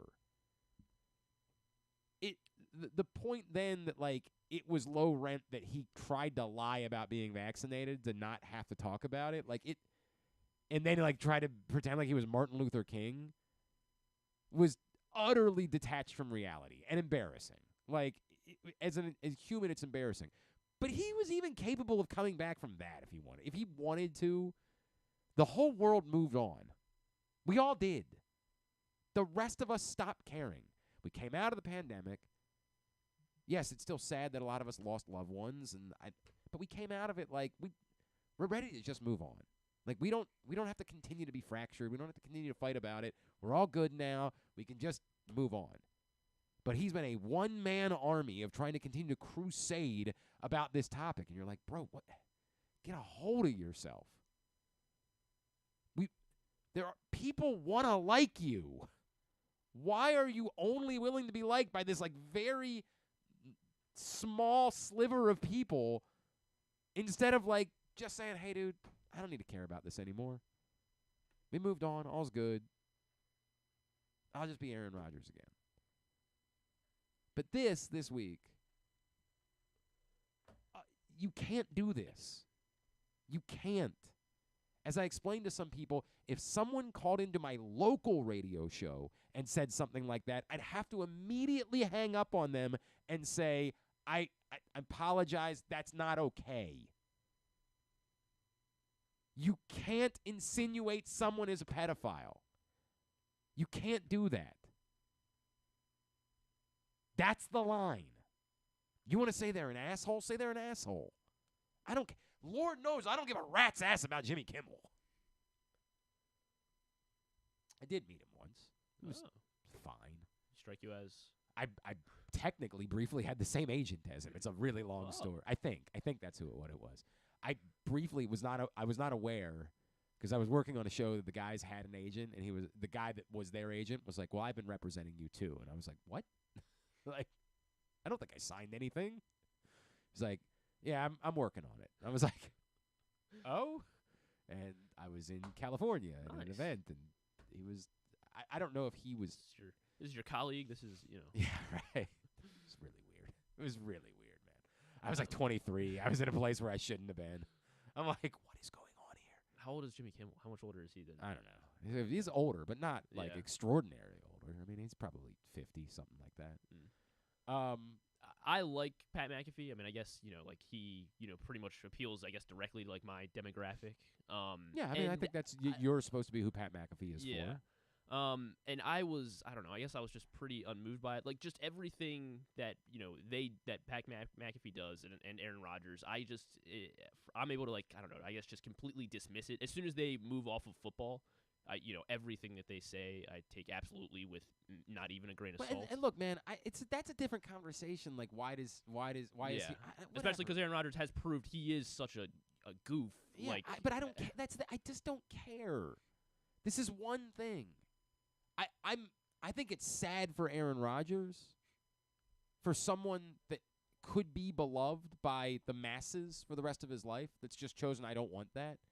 It probably explains a little bit about his family and a little bit about it probably explains a bit that he just doesn't he's got to be, and maybe it's part of what's made him a great football player. I don't know. I can't get into the psyche of Aaron Rodgers, but it's a bummer because he's the type of person that 5 years ago I would have thought was going to be a beloved figure for the rest of his life for almost every American, and he's been more hell-bent on being beloved by this very small group of people, these conspiracy theorists.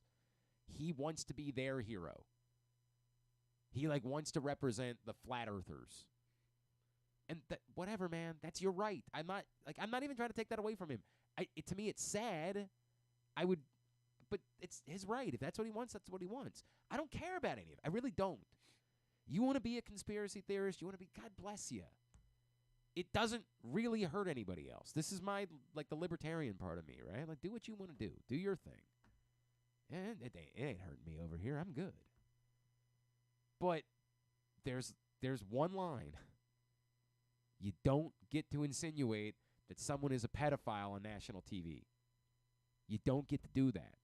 And as the host of the show, and this is the problem, and somebody said it this way, Pat McAfee likes all of the benefits of the platform that he has without wanting to acknowledge that they also have to have responsibilities. This isn't you're on national television in front of a massive audience. You can't co-sign. You can't let that go unchecked. That's the line. Again, I don't have his audience, which is fine. But if somebody came off real jealous right now. Yeah, that's exactly what it is. If someone came on this show and did the same thing, I don't care if it's the guest that I like the most. And I'm not even going to do the hypothetical. I'm not going to throw a name out because that's not a line I want to go What on. if Drew said? Well, if Drew said it, it would be the easiest. It could be the best guest we ever had. If they came on here and said what Aaron Rodgers said to Pat McAfee, I could never let them on the show again. Without them having to do the total, dude, I really effed up there. I really effed up. That was unacceptable. I'm sorry. And it would suck, and I would hate that, but that's the responsibility that you have. You can't just amplify that type of nonsense. And all the other stuff, man, I don't care. If he goes on every week and says the moon is made of cheese, I don't give a rat's ass. Something really weird happened this week, and I'm actually genuinely hurt by it. Someone that I like and that I worked with for a long time, showed their ass to me this week in the aftermath of this, one innocuous tweet where they, went through, searched any time I might have said the name Epstein on Twitter. Well, you've tweeted about Epstein. Yes, I made an offhanded comment about what could possibly Dan Snyder know that the NFL can't just force him out. But you know what I never did? Say, I think Roger Goodell is a pedophile. Or maybe Roger Goodell is never. Because that's the line. You don't say this person might be a pedophile. You don't do that. That's it. That's the line. You can do whatever you want. I don't care about Jimmy Kimmel. The number of dude bros this week on Twitter, oh, you're just simping for Jimmy Kimmel. I don't give a flying F about Jimmy Kimmel, man.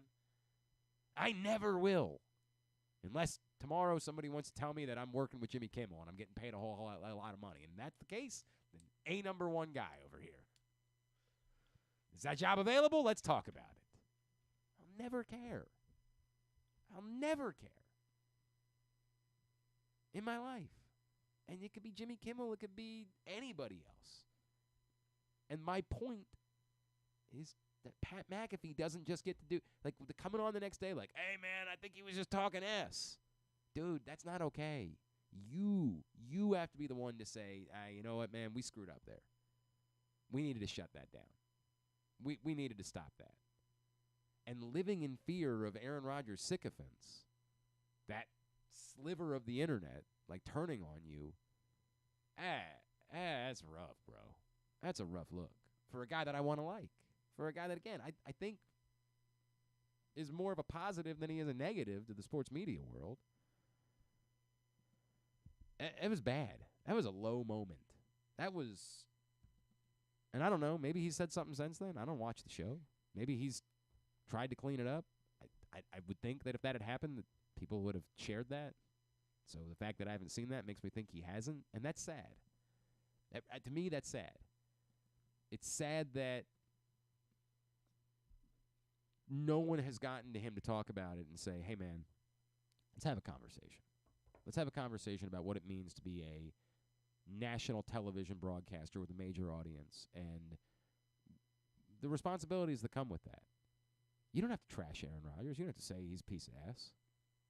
But you got to be willing to say, we can't let somebody make a suggestion, name a person and suggest they might be a pedophile.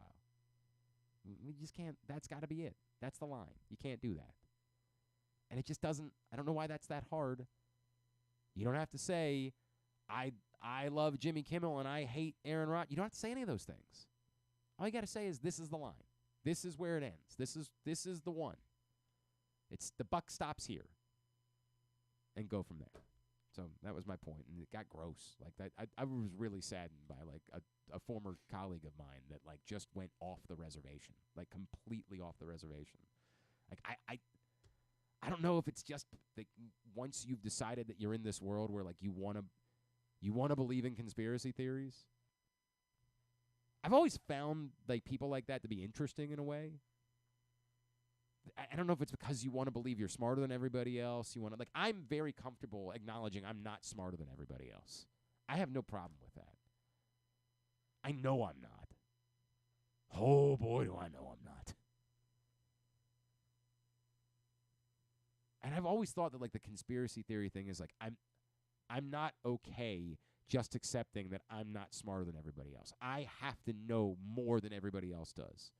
And so you just accept things as fact, but I don't. The conspiracy theorist mind is fascinating to me. It is. I just don't know where it comes from. The rest of us are like, yeah, dude, like I'm not the dumbest guy in the world. I know that, but like I'm not a doctor. I didn't go to law school. I know about stupid sports. Like, I know the members of the band U2. Like, I'm pretty good at trivia. Like, I'm okay. But I'm not. It's easy for me to say I don't know enough to know. I've just always been fascinated by that. And the people that, like, cling to that. And it just feels like, to them, and it's very small, Aaron Rodgers now become a deity because he's, like, speaking on behalf of them, this conspiracy theorist world.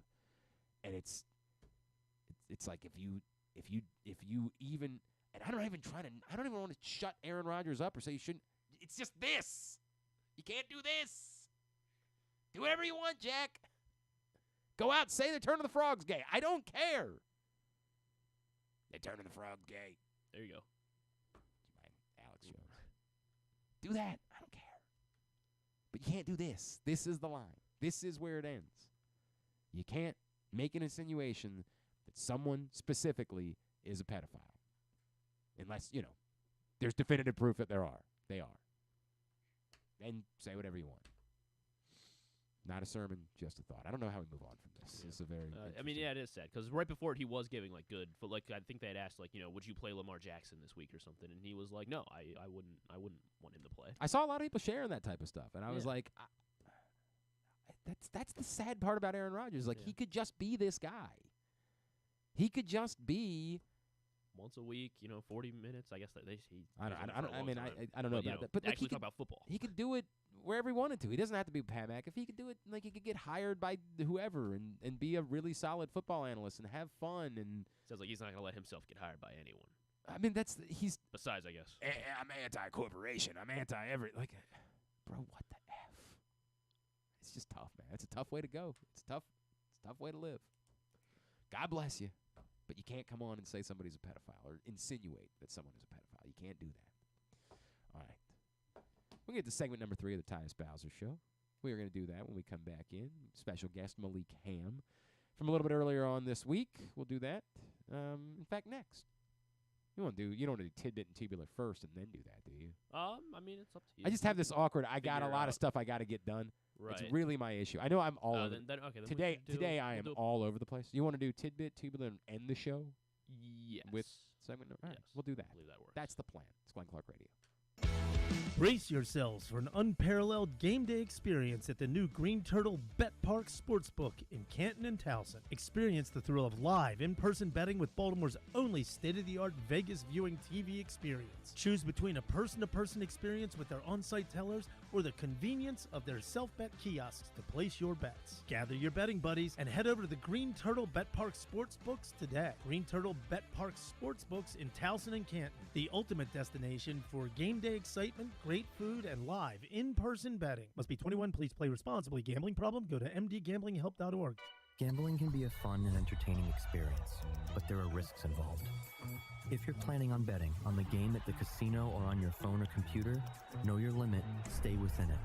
Set a budget and a time to stop. Remember, gambling isn't a financial solution, and it doesn't mix well with alcohol or drugs. Know the risks and have a plan before you begin gambling. For free and confidential services, call 1-800-GAMBLER 24/7 or go to helpmygamblingproblem.org. Make the most out of every day in your Toyota RAV4. Available in hybrid or gas-only models. A RAV4 can get you where you want to go in style. Check out buyatoyota.com for deals on new RAV4s from your local Toyota dealer today. There's so much focus on sports betting these days, but I want to talk about an area that nobody wants to gamble on, where you choose to go out and spend your hard-earned dollars to eat. The Costas Inn is no gamble at all. The quality on their menu is outstanding, and the value is off the charts with a great and varied list of specials Monday through Friday. And the staples of the menu, whether it's salads, burgers, fish, they're all fantastic. And I haven't even mentioned the crabs or crab cakes yet. So check out the menu for yourself at CostasInn.com. When choosing a place to dine, never gamble on the food you put in your belly. The Costas Inn at 4100 North Point Boulevard or call 410-477-1975 for reservations and your steamed crab orders. 6 chicken tenders made from fresh, never frozen Royal Farms world-famous chicken, a family-sized order of Western fries, honey mustard dipping sauce, and a 2-liter bottle of Dr. Pepper. It's Royal Farms' new Tucker's Tenders Meal. It's Justin Tucker's favorite, and at only $19.99, it'll be your favorite meal, too. The new Tucker's Tenders Meal, available only at Royal Farms. Now you can kick back, relax, and eat like a champion. Real fresh, real fast, Royal Farms. What company has the expertise to make your home healthier by purifying your air and killing all viruses, allergens, and bacteria? A.J. Michaels, Heating and Air Conditioning in Baltimore and Annapolis, ajmichaels.com. Come for a game, stay for everything else. Book an unforgettable fall getaway in Charm City. Enjoy only in Baltimore festivals, mouthwatering eats, and endless entertainment. Treat yourself to a staycation in the heart of downtown or try one of the city's many charming neighborhood hotels. And don't miss out on packages for free parking, breakfast, and more. Plan your stay at baltimore.org/hotels. Don't forget about Project Game Day after every Ravens game this season. It's kind of like this show, except Rita's also there, so I actually think it's pretty good. But hey, you're already here now, so why don't you go ahead and keep listening to GCR. A reminder, we're hoping that Stan the Fan is going to be back in action. We know he's going to be doing some of these shows next week, and we're hoping he's going to be able to do his show again starting next week, as Stan's been a little under the weather, although I am doing a picks video with him today, so I think that might be a grand reopening of the Stan the Fan content factory or something like that. So hopefully you'll be seeing more Stan the Fan here in the next couple of weeks. So Michael Brantley has announced his retirement from Major League Baseball. Very fine player. Obviously injuries, hurt him the last couple of years, but very nice player. I was a little surprised, caught off guard when I was reading the tweet where it said he was a 5-time All-Star. I'm like, Michael Brantley was a 5-time All-Star? Because what I said to Griffin was, I'm convinced there are Hall of Famers that didn't have 5 All-Star appearances. Now, I wasn't able to find a quick list of, the Hall of Famers with the fewest All-Star appearances, but I just searched the term, and one of the first things that popped up, Robin Yount, only a 3-time All-Star. Robin Yount, who you immediately think of as certainly one of the greatest players in Brewers history, one of the greatest players of an era. As Griffin pointed out, a 2-time MVP and just a 3-time All-Star. Griffin said, dude, in 1989, Robin Yount was the MVP and wasn't an All-Star. Now, there's 2 things worth pointing out. I don't remember when they expanded All-Star rosters, and that's part of this, right? Because they did at whatever year, and I think they did it twice. They expanded All-Star rosters, and it almost makes it laughable. Like when we say Michael Brantley's a 5-time All-Star, it's not fair to compare that to a player from a previous era and how many All-Star appearances they had. But it's also one of the goofy things that I've always brought up. Unlike as silly as the Pro Bowl concept is in the NFL, at least they don't announce it till the end of the year. It's always been goofy AF that we recognize All-Star appearances in the way that we measure a player when they do it at not even the halfway point of the season. There's so much baseball left to be played. And we're defining a player by, who played well for a couple of months. And then we talk about it like it's the story of who they are afterwards. We say, well, this guy was a 6-time All-Star. Well, was he ever good after the All-Star break? Probably, I'm going to guess. But it's the hilarity of it. We define players by this accomplishment, despite the fact that it's like a 2-month accomplishment. Some of these guys, I would have to go back and look at Robin Yount's 1989 season. Robin Yount might have been hitting .230 for the first couple of months, and all of a sudden was, a world beater after that. It's just always been silly that we talk about All-Star appearances in baseball, and we've never come up with, I guess they're doing an all-MLB team now. Right, yeah. But nobody has accepted that as a defining way to... They also didn't announce it until, what was it, December? They had spent 6 weeks giving out awards, and then one night they're like, tonight's the night of the all-MLB announcement. I'm like, what the F? We stopped awards season 6 weeks ago, not just baseball season. These guys haven't played a game in 3 months. And now you're doing this? Weird as hell. Maybe the day after the end of the regular season would be the more appropriate day to do this. Weird. And because it didn't come around, I don't know if it'll ever catch on as the way. But the way we talk about a player, when Michael Brantley announces retirement, is we say he's a 5-time All-Star. I hope that maybe one day we'll feel this way about who even votes on MLB. Is it? Good question. Is it just good question? Does Dave Revson just sit in a room this is who I think is an all MLB player? I don't know. Early Wynn apparently was never an All-Star. But I don't know enough about that era of baseball to know what that means. Were they doing All-Stars then? I don't know. No idea. Bert Blyleven, I think, was only a 2-time All-Star. Baseball, we're more inclined to look at career numbers, right, than we are in other sports to define someone's greatness. But yeah, it's kind of goofy that for those 2, you never happen to be good enough for those 2 months. That you Fergie Jenkins, only 3-time All-Star. But he was an All-Star at hauling rocks out of my backyard. Don Sutton, 4-time All-Star. Have we ever tried to reach out to Fergie Jenkins? I think we did. Did we? I It's not the right time of year to be trying to do this. We were talking about the Ravens right now. It's not the right time of year to revisit my Fergie Jenkins remodeled my backyard story. But we've actually never dealt with it. And we're 20 years removed, and I don't know how old Fergie is. He's probably got 4 or something like that now. It's very likely he doesn't remember. He did remember, or whoever was on running his Twitter, whether it was him or somebody else running his Twitter, validated the story when I told it 7 or so years ago. But like today, I don't know if Fergie Jenkins would sort of be like, dude, I don't know who you are. I don't know. But it's straight shoot. Ferguson Jenkins remodeled my backyard one day when I lived in Arizona. I came home, and there was a man hauling rocks, and I said, that guy looks familiar.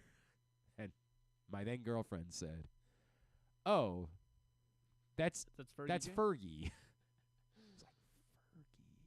It's Ferguson Jenkins, baseball Hall of Famer, working on my tiny apartment, the 6 square feet of backyard that we had in my tiny apartment in Tempe, Arizona.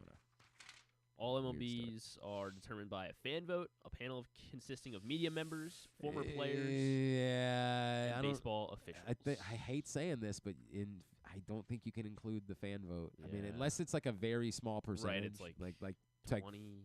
I would say like 10%. Like it's got to be a very small percentage on the fan. Career leader in all MLB selections. Apparently it was established in 2019. So who has the most all MLB? This might be the first year I've ever heard of it. Who has the most all MLB? Well, Shohei? Yes, yeah. Shohei. He's a 6-time all MLB year. I would think that Trout was mostly every year, although he was hurt the one year. All right, never mind. Whatever. All right, let's do this. Let's get a tidbit. Then we'll do tubular, and then we'll bring you segment number 3 of the Tyus Bowser Show after we take a break. Tidbit of the day is brought to you today by your local Toyota dealer and buyatoyota.com. The Toyota Tacoma comes in a range of models and trim lines, so you can choose the perfect Tacoma to reflect your unique personality and driving habits. Check out buyatoyota.com for deals on new Tacomas from your local Toyota dealer today. Jay Kuda throws this one out there. The last 2 national champions, college football national champion coaches, were born on December 23rd. Will it become 3 years in a row? Who else was born on December 23rd? Jim Harbaugh. Shut the F up. Jim Wait, Harbaugh and so Kirby Smart. Oh, there's not a... And Jim Harbaugh are both born on December 23rd. Oh, it's just the coach that won the last 2 national. Yeah, I thought you yeah. meant the last 2 coaches. Like, this would be really... Oh, yeah, okay. If, so like, I did. If Dabo Sweeney was also born on December 23rd, to be like, what the F is going on? So there's a chance it could be 3 It's years in a row. Kalen DeBoer's birthday. Well, good question. Kalen DeBoer. Let's see if I'll be the judge of whether or not this is a national championship birthday. October 24th. You know, I was going to bet Washington, but now I'm starting to wonder. You don't like those October birthdays? I found a clip, by the way, this week. I don't even remember what the question was, but at like the Rose Bowl press conference. Michael Penix was born on May 8th. I don't know if that does that's anything definitely, for you. that doesn't. No. It's not Good. national. What are we doing? Jim Harbaugh answered a question and then went into a diatribe about how Jesus would have been a 5-star recruit. I'm like, what? But then I said, he just kind of. You know what? That's about right. Let's just leave it alone, man. Just doesn't care. I am, by the way, for the record, I am betting. You know this because I did picks yesterday. But I'm putting American dollars on Washington, just because of the points. So watching the semifinals on Monday, I was kind of thinking about like all the quarterback needy teams, and I brought it up with my friends. I was like, when I feel like looking at the top 8 quarterback prospects, I was like, I could definitely see 8 quarterbacks going maybe in the first round here. It's not going to happen. It is not going to happen. Not 8. Yeah, well, and I think it was it's been magnified because of how bad all the injuries to quarterbacks, and so how bad quarterback play has been. So Yeah, a lot of teams. But it made me Cincinnati think, doesn't need a quarterback. Right. They just need a quarterback to be on the field. So it made me think though the most first round drafted, or the first round with the most quarterbacks drafted. There have been 3 instances of 5 quarterbacks drafted in the first round. Well, the Jake Locker year, he's not in the list of these top 3 years. Was it the Christian Ponder year then? No. That doesn't. I remember that being a year there were a bunch of quarterbacks. Maybe only 4. Because that was everybody was laughing about how much they were reaching because there had been a run on quarterbacks. 2011 draft.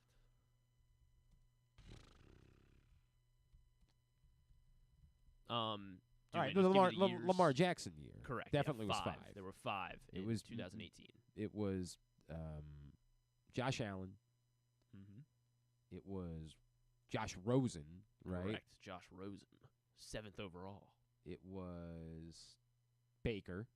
Was Baker, first overall. And Sam Darnold, right? Was the other one in that group? Yep, Sam Darnold. Okay. Baker, Sam Darnold, third overall. Okay. And then was there another year? There was another year with 5, and then there was another year. There was a year with 6 quarterbacks. Another taken year in with the 5 first and a round. year with 6, you say. How about the Andrew Luck RG3 year? Not that year. Okay. How about There were 4 quarterbacks in 2011, I believe. in 2011? Andy Dalton was drafted in the second round at pick 35, so he would have been 5. How about the famous year? How about the Elway year? Correct. Yes, that would be the year with 6 That quarterbacks. was 6. That was 6 quarterbacks. So that was Elway, Kelly, Marino. Correct. Todd Blackledge was Todd in that Blackledge group. was 7th over. He was the second quarterback taken. 7th overall. Who were the other quarterbacks? There were 2 more. In 1983 was this draft. Was 6, the most Man. ever. 6 first-round QBs. Obviously, Chris Hinton was drafted that year because that's who the Colts traded John Elway for. Had a nice career. Arguable Hall of Famer. I don't remember. I really don't remember who the other quarterbacks were that year. 15th overall was Tony Eason. Tony Eason, okay. All right. 24th overall was Ken O'Brien. Okay. All And right. 27th overall was Dan Marino. Dan Marino, yeah. And then there was one more year with 5 quarterbacks taken. in the One more first. year with 5 quarterbacks taken in the first round. Peyton Manning's year? Not Peyton Manning. Was Manning 98?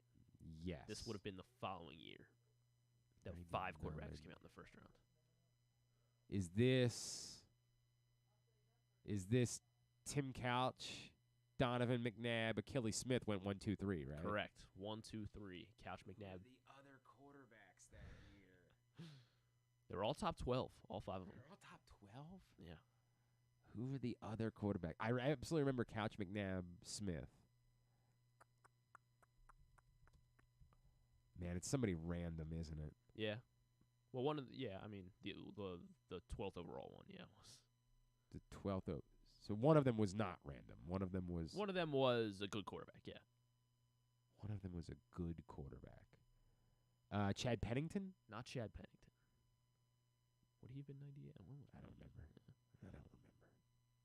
I mean, he was a great college quarterback. All right, tell me the teams. Okay, so the Vikings. Dante Culpepper. Dante Culpepper, Yeah. 11th overall. Dante Culpepper that wasn't just a good player. Yeah. Dante Culpepper was on track to be a Hall of Famer. At one And point. then picked at 12th overall was who drafted him? Oh, the Bears. The Bears drafted him. The Bears. Oh, God, the Bears drafted so many quarterbacks. This would have been after Tommy Kramer or Eric Kramer. This would have been after Eric Kramer. This would have been before Rex Grossman, right? Yes. He went to, do you know the college? Sure. Went to UCLA. Cade McNown. Cade McNown. I Had a nice 4-year You career. know what? You're not going to – I was thinking it might have been Cade McNown. I remember that draft getting a lot. I remember watching that draft from like start to finish. This is back when the draft was on Saturdays.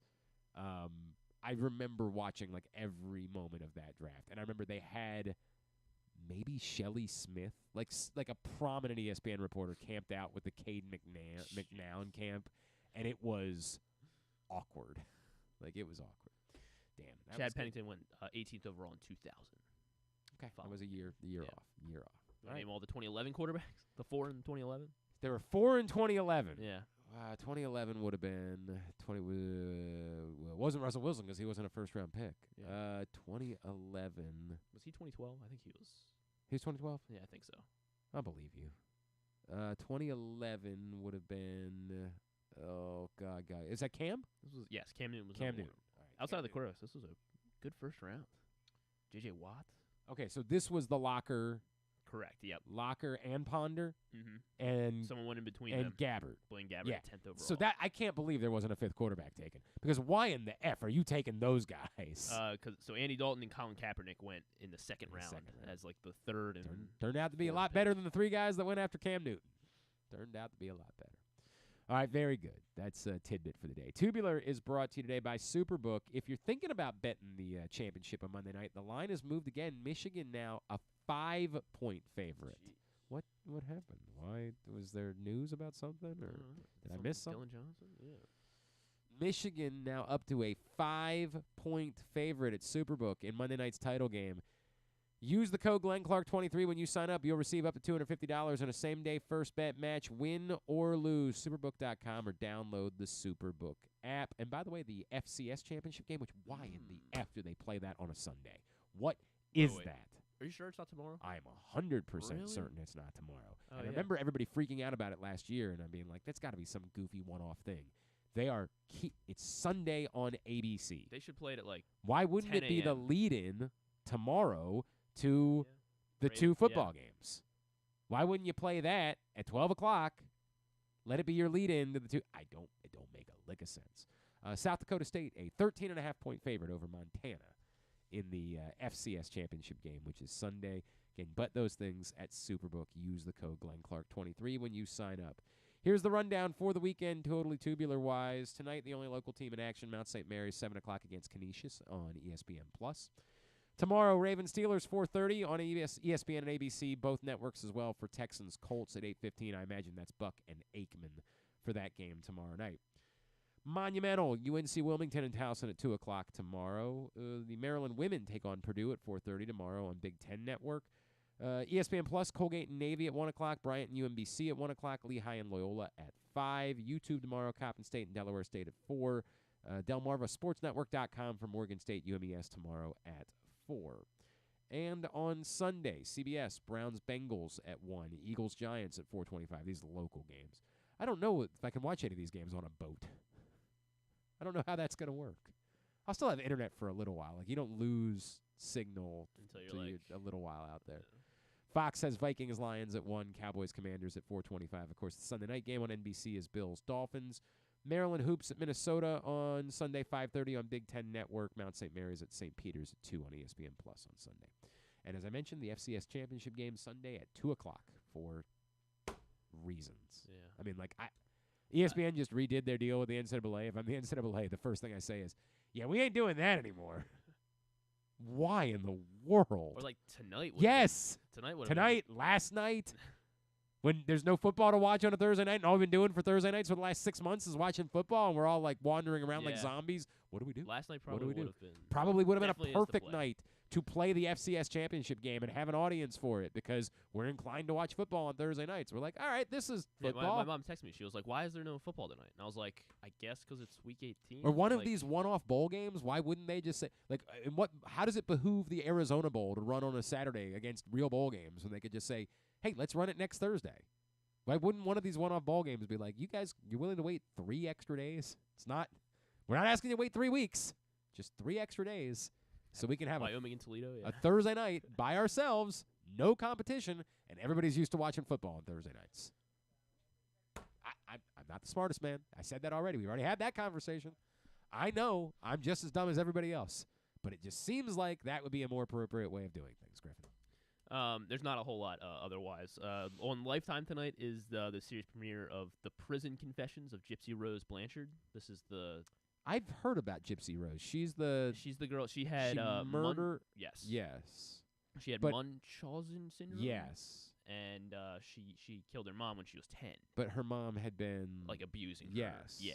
So Yeah, it was this is kind of like interesting. yeah. Okay. And she's like, I don't know why, but like on like social media, like Instagram, she's got like 5 million followers Yeah. now, or almost 5 million or It's something. interesting. And so people are very interested in her. I don't story. So know this all is- the details of the story. Neither do but I. I know it's gotten a lot of attention. Yeah.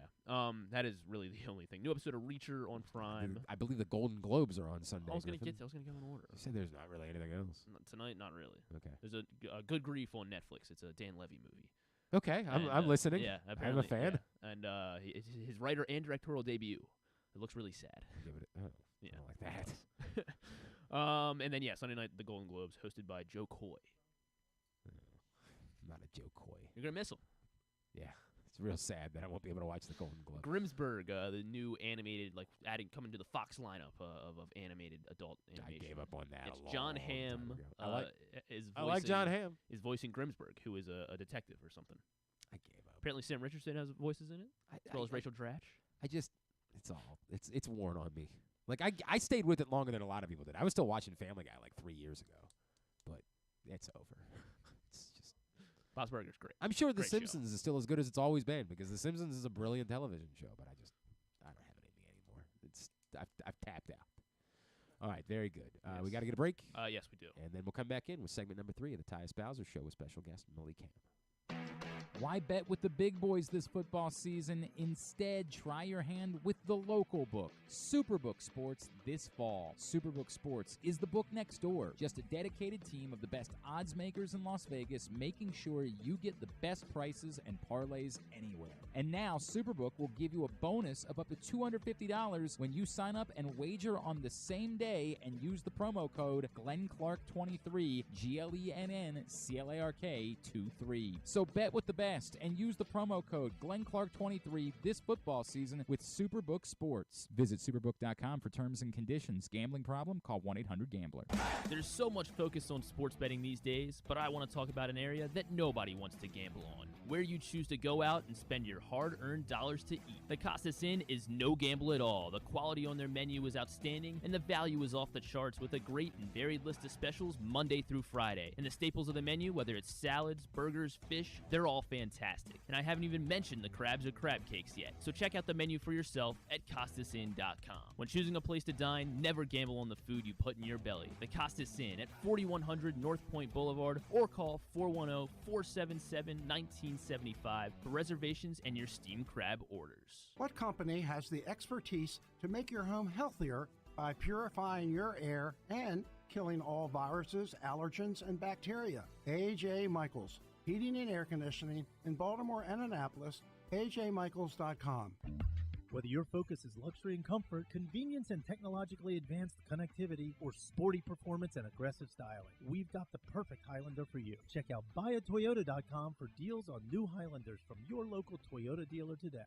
The latest edition of PressBox is available now, and it's our very special annual Best Of issue. On the cover, we celebrate Orioles manager Brandon Hyde as our Mo Gabba Sports Person of the Year, and the Orioles as our Team of the Year, with Stan the Fan Charles and Glenn Clark sitting down with Hyde to discuss his role in creating the culture that defined the Orioles' magic season. Also inside, we recognize the top people, performances, and moments of 2023. PressBox is available for free at over 500 area locations, including 60 Royal Farm stores, and you can always find the entire edition as well as the best daily coverage of the Ravens, Terps, and O's at PressBoxOnline.com.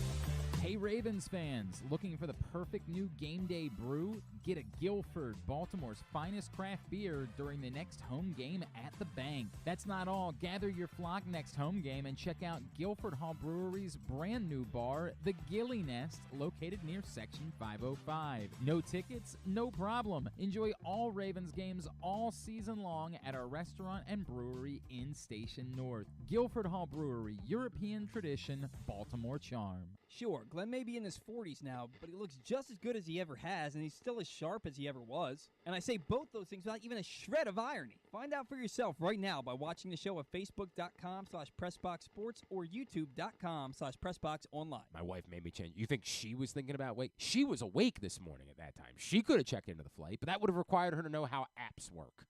It would have required her to know how technology functions for her to be able to check into the flight. Surely she uses apps. Does she? How about every time she goes to the website? She could have done that too. Just she to be could clear. have. She could have done that. Like if she's uncomfortable with the app world, she could said, have gone to the website. I said, now I'm going to have to check into the flight. She's like, well, I don't understand why. I'm like, because otherwise, we have 2 kids. We can't get on in the C section or else he's going to be sitting between 2 strangers, the 6-year-old. We have to get on. How much was the what? How much was the money how much money for the early bird check-in? Well, what do you mean early bird check-in? You click early bird check-in, No. it's like $20. That's the good news is I got A33 through 36. There you go. So I don't need early bird check-in. Correct. Wow. I'm confident that we will be in good position. Although you are in good although position. everyone takes advantage now. I don't know. No, if you know that- they've changed some of that. Yeah. They're now making families board either I think after the A group or after the B group. I can't remember which. It might be after the A group. Yeah. 'cause Everybody's taking Because advantage. what was happening, especially on the Florida flights, and then I know a person whose husband regularly fakes an injury Yep. and uses a wheelchair, I which couldn't pisses help. me off so I much. couldn't help but notice the last time I flew, I looked at. I'm like, Really, you people can't walk? Bullshit. Oop, excuse me. that's fine. Whatever. We're on the internet. For what it's worth, Sorry, I was channeling Rita for a second. I was intending for us all to board. Like, the rule is, I think, for family boarding, that one parent can board with the child. And I was like, the hell with that. We're both boarding. We're not. No, they We're not playing this bit. Yeah. But like they say that out loud, like one parent and the child. But we had 2 kids. Right. So I'm like, You're good. but I think at this is when we were going to Disney World. One of them was past the cutoff age. Like Southwest says the cutoff age is 7. I'm like, I'm sure a 7-year-old can go sit by themselves on a flight.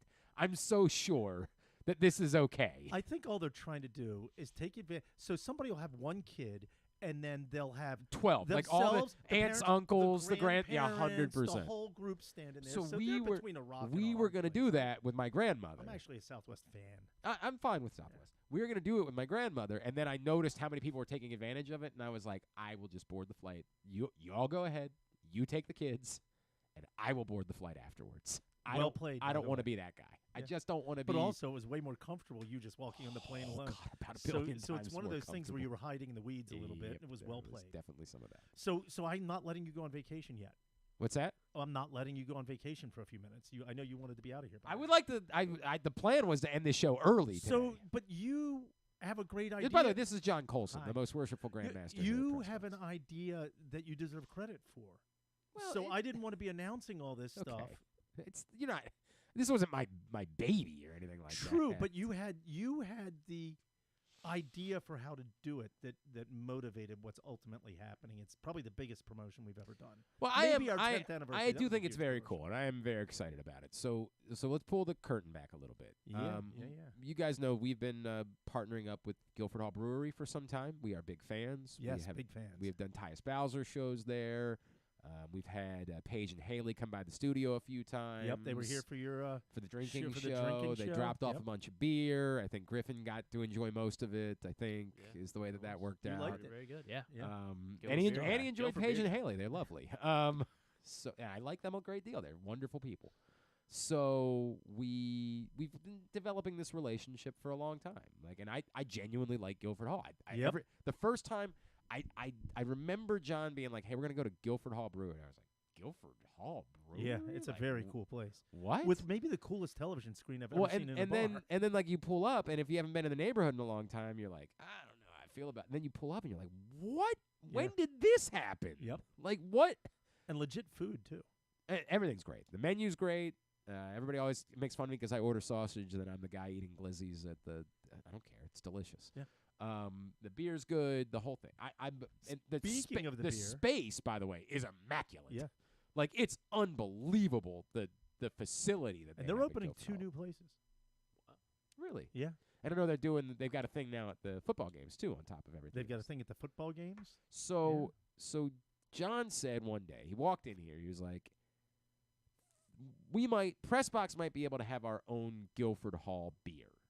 And I Love was like, that idea. I was like, that sounds cool. Like that's cool. But who's going to buy it just because Right, PressBox that's is that- on it? Those were exactly Glenn's words. I'm like, And you're right. I'm like, I don't really know that that's It's like the Baltimore Sun doesn't sell Baltimore Sun beer. Right. Nobody cares. like I would think that you'd want to, if you want to do something, you'd want to make it a more of a personality driven. Yeah, 98 Rock didn't do 98 Rock beer. Right, they did it with, like, the Kurt morning Marshall show Lopez, guys. Yeah, right. Back in the day. So we started I was like, wouldn't it be cool if we did it tied it into an athlete of some sort and had an athlete who wanted to get on board or something like that. And John and I sat here, we started racking our brains, right? And almost like we both had the light go off at the exact same time. I looked at John and I said, well, it's not exactly what we're talking about, but you know who's perfect? And John looked at me and we both kind of knew that we were talking about Tony Siragusa. Tony Siragusa. And the reason, one, is because when you think about guys that like to go out and have a beer, there's Art Donovan and Tony Siragusa. that's the guy. Those are And the Boone guys, Powell. right? And Boone Powell. Those are the guys. When you think about Baltimore athletes that you associate with beer, there's not, I'm not saying that none of the rest of them drink. It's just that a few of them were so closely associated. And I think because we're on the heels of earlier this year, I was so emotionally invested in Bullies of Baltimore, and I think we had just, worked on the best of that was celebrating Bullies of Baltimore. And I've said that a couple times. Our most listened to segment of 2023 was Tony's daughter, Sammy. When Sammy came on with us the day after Bullies of Baltimore, that proved to be our most listened to segment of the year. And it resonated with me. Like, it was a very emotional thing for me, and I was glad that it resonated with so many other people, and so many other people enjoyed it. But I thought part of that, and we talk about this, like, Tony's not with us to keep his legacy going himself. And when John and I talk to people like Griffin they were too young to get why Tony is such an emotional figure, because inherently, if you just go to his wiki, you're like, yeah, he was an okay player. Like, he wasn't all that great of a player. You can't understand the figure that Tony was in why the Baltimore Ravens became the Baltimore Ravens. And by the way, the right player at the right place in the right time. He was incredible for that at that moment in time. The guy that went out, he was John the Baptist. Yep. This dude took it upon himself personally to make everyone be a Ravens fan. And that sounds crazy to someone like Griffin, because he's like, dude, the Ravens, they're like one of the most successful franchises. You can't understand what this city looked like in 1997, in 1996. Like, it was a weird thing. There were people that were still in love with the Colts. There were people that were uncomfortable with the idea of stealing a team from a city when we had a team stolen from us. It was a lot of weird going on then. It was just a weird time. And John Zeman deserves a lot of credit, and the band, and I know that story was told in the 30 for 30, the band that wouldn't die. Like, they deserve a lot of credit for bridging this gap. The other of the former Colts. Ooh, we ought to contact them, just as an aside. You're not wrong. Yeah. A lot of former Colts deserve credit, right? Like, John Unitas played a huge role, and others, Art Donovan, like, a lot of those guys stepped up and said, Lenny Moore said, we're Ravens We're supporting. now. Yep. We want to be part of this. We have no association to that team. I think Raymond Berry was the only one that kept any association with, like, the Indianapolis But, like, Matty Colts. became the play-by-play person? Like, they deserve a lot of credit. But of the people that came in, there are two people. The first is David Modell. David Modell was the Pied Piper. Was 100% the Pied. But Tony Siragusa, anyone that came along, was the one that I get chills talking about it. Tony Siragusa walked into town, and it's weird because, like, he still had an abrasive personality, and yet he was going to hug and strangle every person that he met. Which hurt, by the way. Yeah. Every single one. Tony Siragusa was going to come out and do an event. I talk all the time about how Tyus sticks around after events, and, like, we can't get him to leave, and he wants to talk to everybody, and it's awesome. Tony Siragusa would do this at events that had 5,000 people at it. And then he'd call me and complain? Yeah. Because he was also still abrasive. Like, you got it. It was a weird, it's very difficult to, like, it's so hard to explain this dichotomy of human. Like, he was equally the most loving person and the most abrasive person that you've ever met in your life. It's so hard to explain this human being to anybody that didn't know him. Yeah. He hated you and loved you equally. Yeah. Equally. Yeah. And he went out and made the Ravens. Like, he was hell-bent. You're going to love the Ravens. You're going to be on board with us. You're going to be, and by the way, was a damn good football player. And you can say, because of some things he did in the background at the team and with the team, that he has large responsibility for their winning the Super Bowl that year. No question. Because of the maturity he brought to a team. Yep. You know, the leadership on that team, leadership, 100%. And nobody would mess around with him and Burnett and Ray Lewis. So, yeah, thinking about all those things, if we were going to do a beer, I said, John, what if we ran it by the Siragusa family, and they're doing this stuff with Goose Flights, and we did this cover, in the print issue of PressBox over the summer. What if we, and people really loved that, and there was a response to that. I said, what if we did this and saw, let's hear what they think, and maybe this can be a win-win for everybody. We could raise some money for Goose Flights. We could celebrate Tony Siragusa and have this PressBox beer at Guilford Hall be a little bit more meaningful than just the PressBox beer. And we started, John and I got on a call with Sammy Siragusa, and Sammy was like, I love it. I love then it. she went to her board of directors. Then we went to Guilford Hall. And we've got we got a beer. You want to see the mock-up of the I'm can? really excited It's about this. Can, I don't know. We can post a picture of it. No, I don't know what the rules are. For Yeah, anything no, I yet. mean, there are no rules. So this is what it's Well, going to there are look rules, like. Goose Flight's handcrafted lager. You tell me, Griffin, what we need to do. Yeah, or you can hold it right in front of the screen. You can do that. Goose Flight's handcrafted lager is going to be available. It's going to be available at several places. It's going to be available at every Glory Days Grill in Maryland. Of course, it's going to be available at Guilford Hall. They're also going to have 6-packs for sale. That's cool. And I just found out this morning, we do have to finalize it, but it looks like it's going to be at a couple other key places. Jimmy's. That's awesome. Yeah, which That's will be awesome. awesome, and maybe a couple other places around. And we're really excited about this. It's Now- limited distribution. Now, let's cover a couple of Yeah. things. It's going to be available starting when? Monday, January 15th. And are we maybe doing anything to celebrate that? We are going to be doing something to celebrate that. Okay. We're going to be having an event at Guilford Hall. Still working out the details. Looks like it's going to be 6 to 8 p.m. Might be end up being 5 to 7, but it's going to be in the evening. We're going to invite anybody who wants to come down. We are going to ask, although not require, we are going to ask that they make a minimum of a $10 donation. And if they do that, we'll buy them their first goose ale and give them some appetizers, right? Great.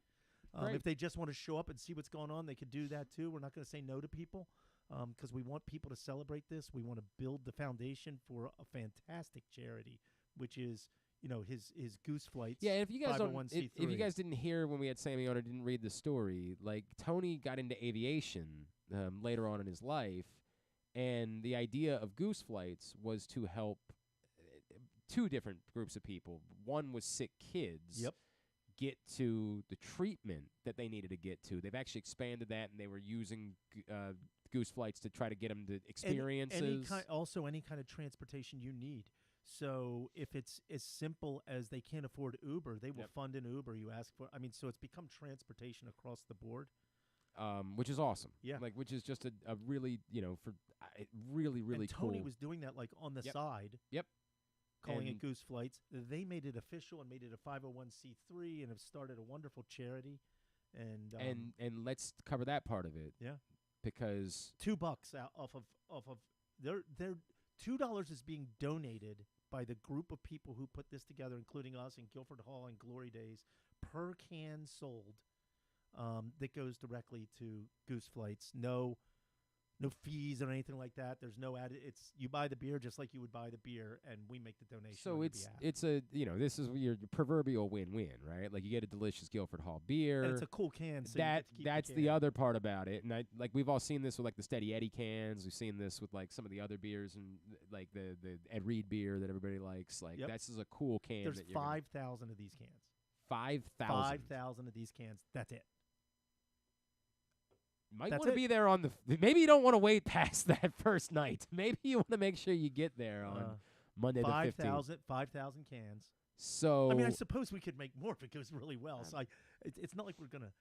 If it goes really well, I guess we'd make more. But 5,000 cans is the initial run. I'm really excited about it. I'm really happy that we could do this for Tony's family and for his legacy. And it's one of those. He's not here any longer, and his family's not based in Baltimore anymore. Sammy's coming in on the 15th. She'll be at that event. That's awesome.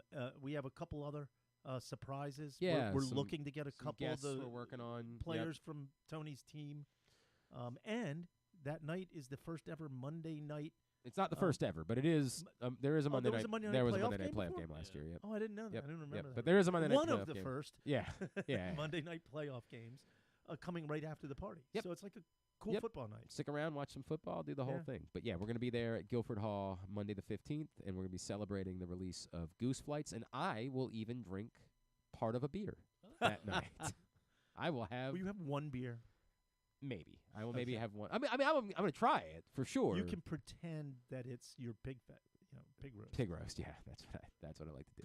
No, I'm really happy about this. This is very special, and a lot of work that went into it, and it all kind of came together. And Yeah, you're going to be know. hearing a lot about this. We have a Ho- whole hope- little promotional tour. Hopefully, there's still football being played in Baltimore on through Yep. February, and Well, then we're going to need to order more beer, probably. Is there a chance that it's available at the stadium?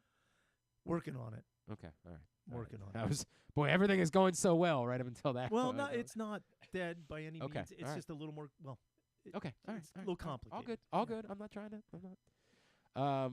But we definitely know for sure. Available at Guilford Hall Brewery starting on the 15th. Available at all of the area Glory Days grills and Jimmy's. Well, that's not done yet, but Okay. we're talking to them. All right. I got an email this morning saying, but we have to have a final conversation. Okay, So it's fair looking good. Fair enough. Definitely Guilford Hall Brewery. Definitely all the Glory Days locations. Correct. And more to be announced. Goose Flights beer. Very excited. Awesome. Very awesome. excited. I think Thank it's a you, really Glenn. neat thing. Appreciate it. All right, we're going to wrap Have up. a wonderful vacation. Thank you, sir. Thank you. We're going to wrap up this week. On a boat with 8,000 children. It's going to be something. I'll get my voice back on You know what Sunday, that and then is? I'll lose it all over again. That is a party prison, is what that is. I think that's a fair way of describing it. All right. Oh, boy. Oh, my God. Oh, my God. We almost went off the air permanently. Holy hell. John Coulson was trying to take out the whole show. Tripped on a wire. And Tighten Jesus. that up after this. Yeah, let's tighten that up. Let's do something about that. Holy crap. I was like, what's the next thing that's going to fall? Notice my reflexes. I did nothing. I continued to host the show. Broadcast professional. All right. No Project Game Day this week because it's just kind of a meaningless game, and we don't know when people are going to start checking out on the game. It didn't make sense. But we will be with you for the postseason, brought to you by AJ Michaels, Superbook Sports, and HelpMyGamblingProblem.org for Project Game Day at Facebook.com/PressBoxSports or YouTube.com/PressBoxOnline. We are indeed winding down for a Friday edition of the show and for the week. Thanks, everybody from PressBox, all of our great sponsors and partners, including Live Casino and Hotel, Mother's North Grill, AJ Michaels, Guilford Hall Brewery, Royal Farms, Costas Inn, Superbook Sports, The Green Turtle, your local Toyota dealer, buyatoyota.com. Thanks today to Lewis Riddick and to Bo Smolka. We'll get it up in the greatest hits section of the Oh, my God. It's so good. tab at GlennClarkRadio.com. Have a great weekend. Go Ravens. Go local hoops teams. Duke sucks. We wrap up today's show with segment number 3 of the Tyus Bowser Show featuring special guest Malik Hamm. Third and final segment, it is the Tyus Bowser Show from Mother's North Grill and Timonium, PressBox 105.7 The Fan, Glenn and Rita, Tyus, and Malik Hamm. It's been a lot of fun tonight. We love Mother's North.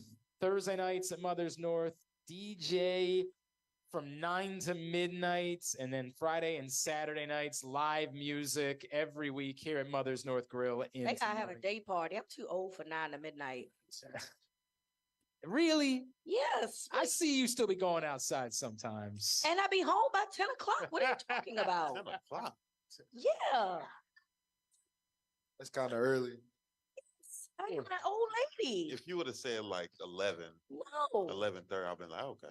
No. I want day party. I want 4 to 9. Oh, you like day party. You got this nice little area over here. Little Do brunch. something Well, that's from 4 why- to 9. That's why Chris is throwing the morning brunch party here. This in a is couple true. weeks. So Wake and bake I'll go brunch to Chris's. party. There you go. That's where it's at. Yeah. That's where it's at. All right. So we teased it before the break. I've heard some stories. Some of your former lacrosse teammates have checked in, Malik Hamm. Yeah. In fact, one of them, our buddy Carson's here tonight. And then I heard from Nikki that when you were a freshman playing lacrosse, you were like 6 times bigger than everybody else that was playing. Yeah.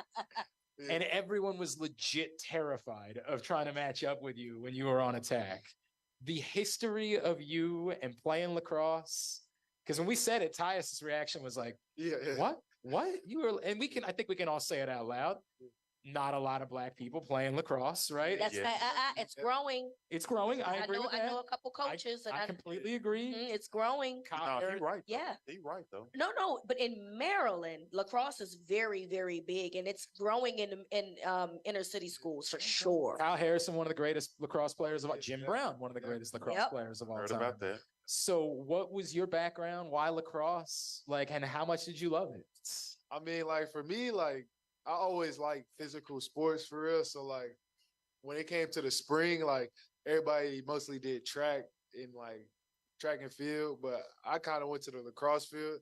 And I gotta give a lot of props to my coach, Coach Merck, and Anthony Ryan, Coach Anthony Ryan. He was the main reason why I kind of stuck with it because I played my eighth grade in the eighth grade just for a little bit just to try it out. And I didn't play when I first got to high school, but Coach Merck kind of put me back into it, and he put me at attack, and I just liked it because I could be like, it was like a physical sport I could play kind of outside the football season. And I mean, and you could literally back everyone down. Oh, There was yeah. a bunch of dudes that look like me, and you were like, Yeah. enjoy. Like definitely, but I will say like so. We was when I played for City, we was good, and like when we played other city schools, like we was always good. But when we went to the county, like you had teams that been playing with each other since they was like kindergarten and everything. So we kind of always lost. But I mean, yeah, they just kind of threw me the ball at attack, and I just kind of just played football out there, just trying to chuck it in. I was gonna ask, is there anything that translates from lacrosse to football that you could use, that you can cross reference in either sport? Oh yeah, for sure. So like, especially at my position, like being an edge rusher, you kind of like if you play across, you know how the crease is. Especially if you like at attack, you kind of how you gotta. Especially, I play real close to the crease because I just tried to back people down. But you gotta kind of go around the little circle if you don't know what I'm talking about, and you gotta, huh? I don't, but I'm listening. I'm so listening. Though. Basically, it's gonna be quick, but I could explain it. Basically, don't you know the goal in lacrosse? Yeah. And you know how it's like a circle that Yeah, I know that. So basically, if you are on the opposing team, you can't go inside that circle. Okay. So it's kind. Don't you know how we run the hoop? Yeah. It's kind of basically that. That's kind of what I did. Basically, I just basically ran the hoop, bend around I try to treat it like bending around the edge and just trying to lay up the ball into the hoop. And yeah, people was kind of always smaller than me. Rita, I gotta say, this is officially one of my favorite shows ever because Tyus is over here looking like me, like didn't know who any of the Baltimore rappers were.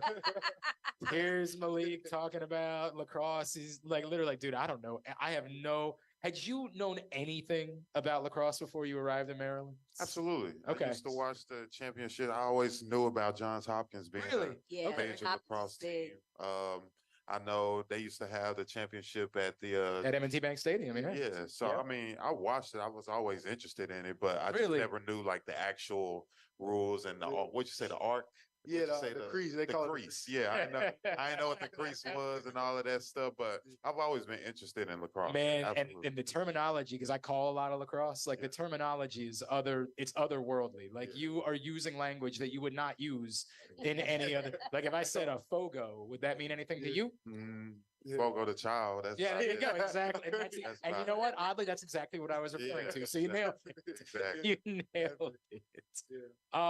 You mentioned the college championships. Obviously, there's another college championship coming up. Michigan and Washington next Monday night.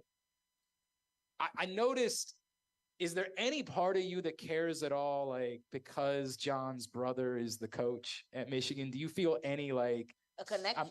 I'll kind of root for them because John's brother is the coach, or does that not do anything for you at all?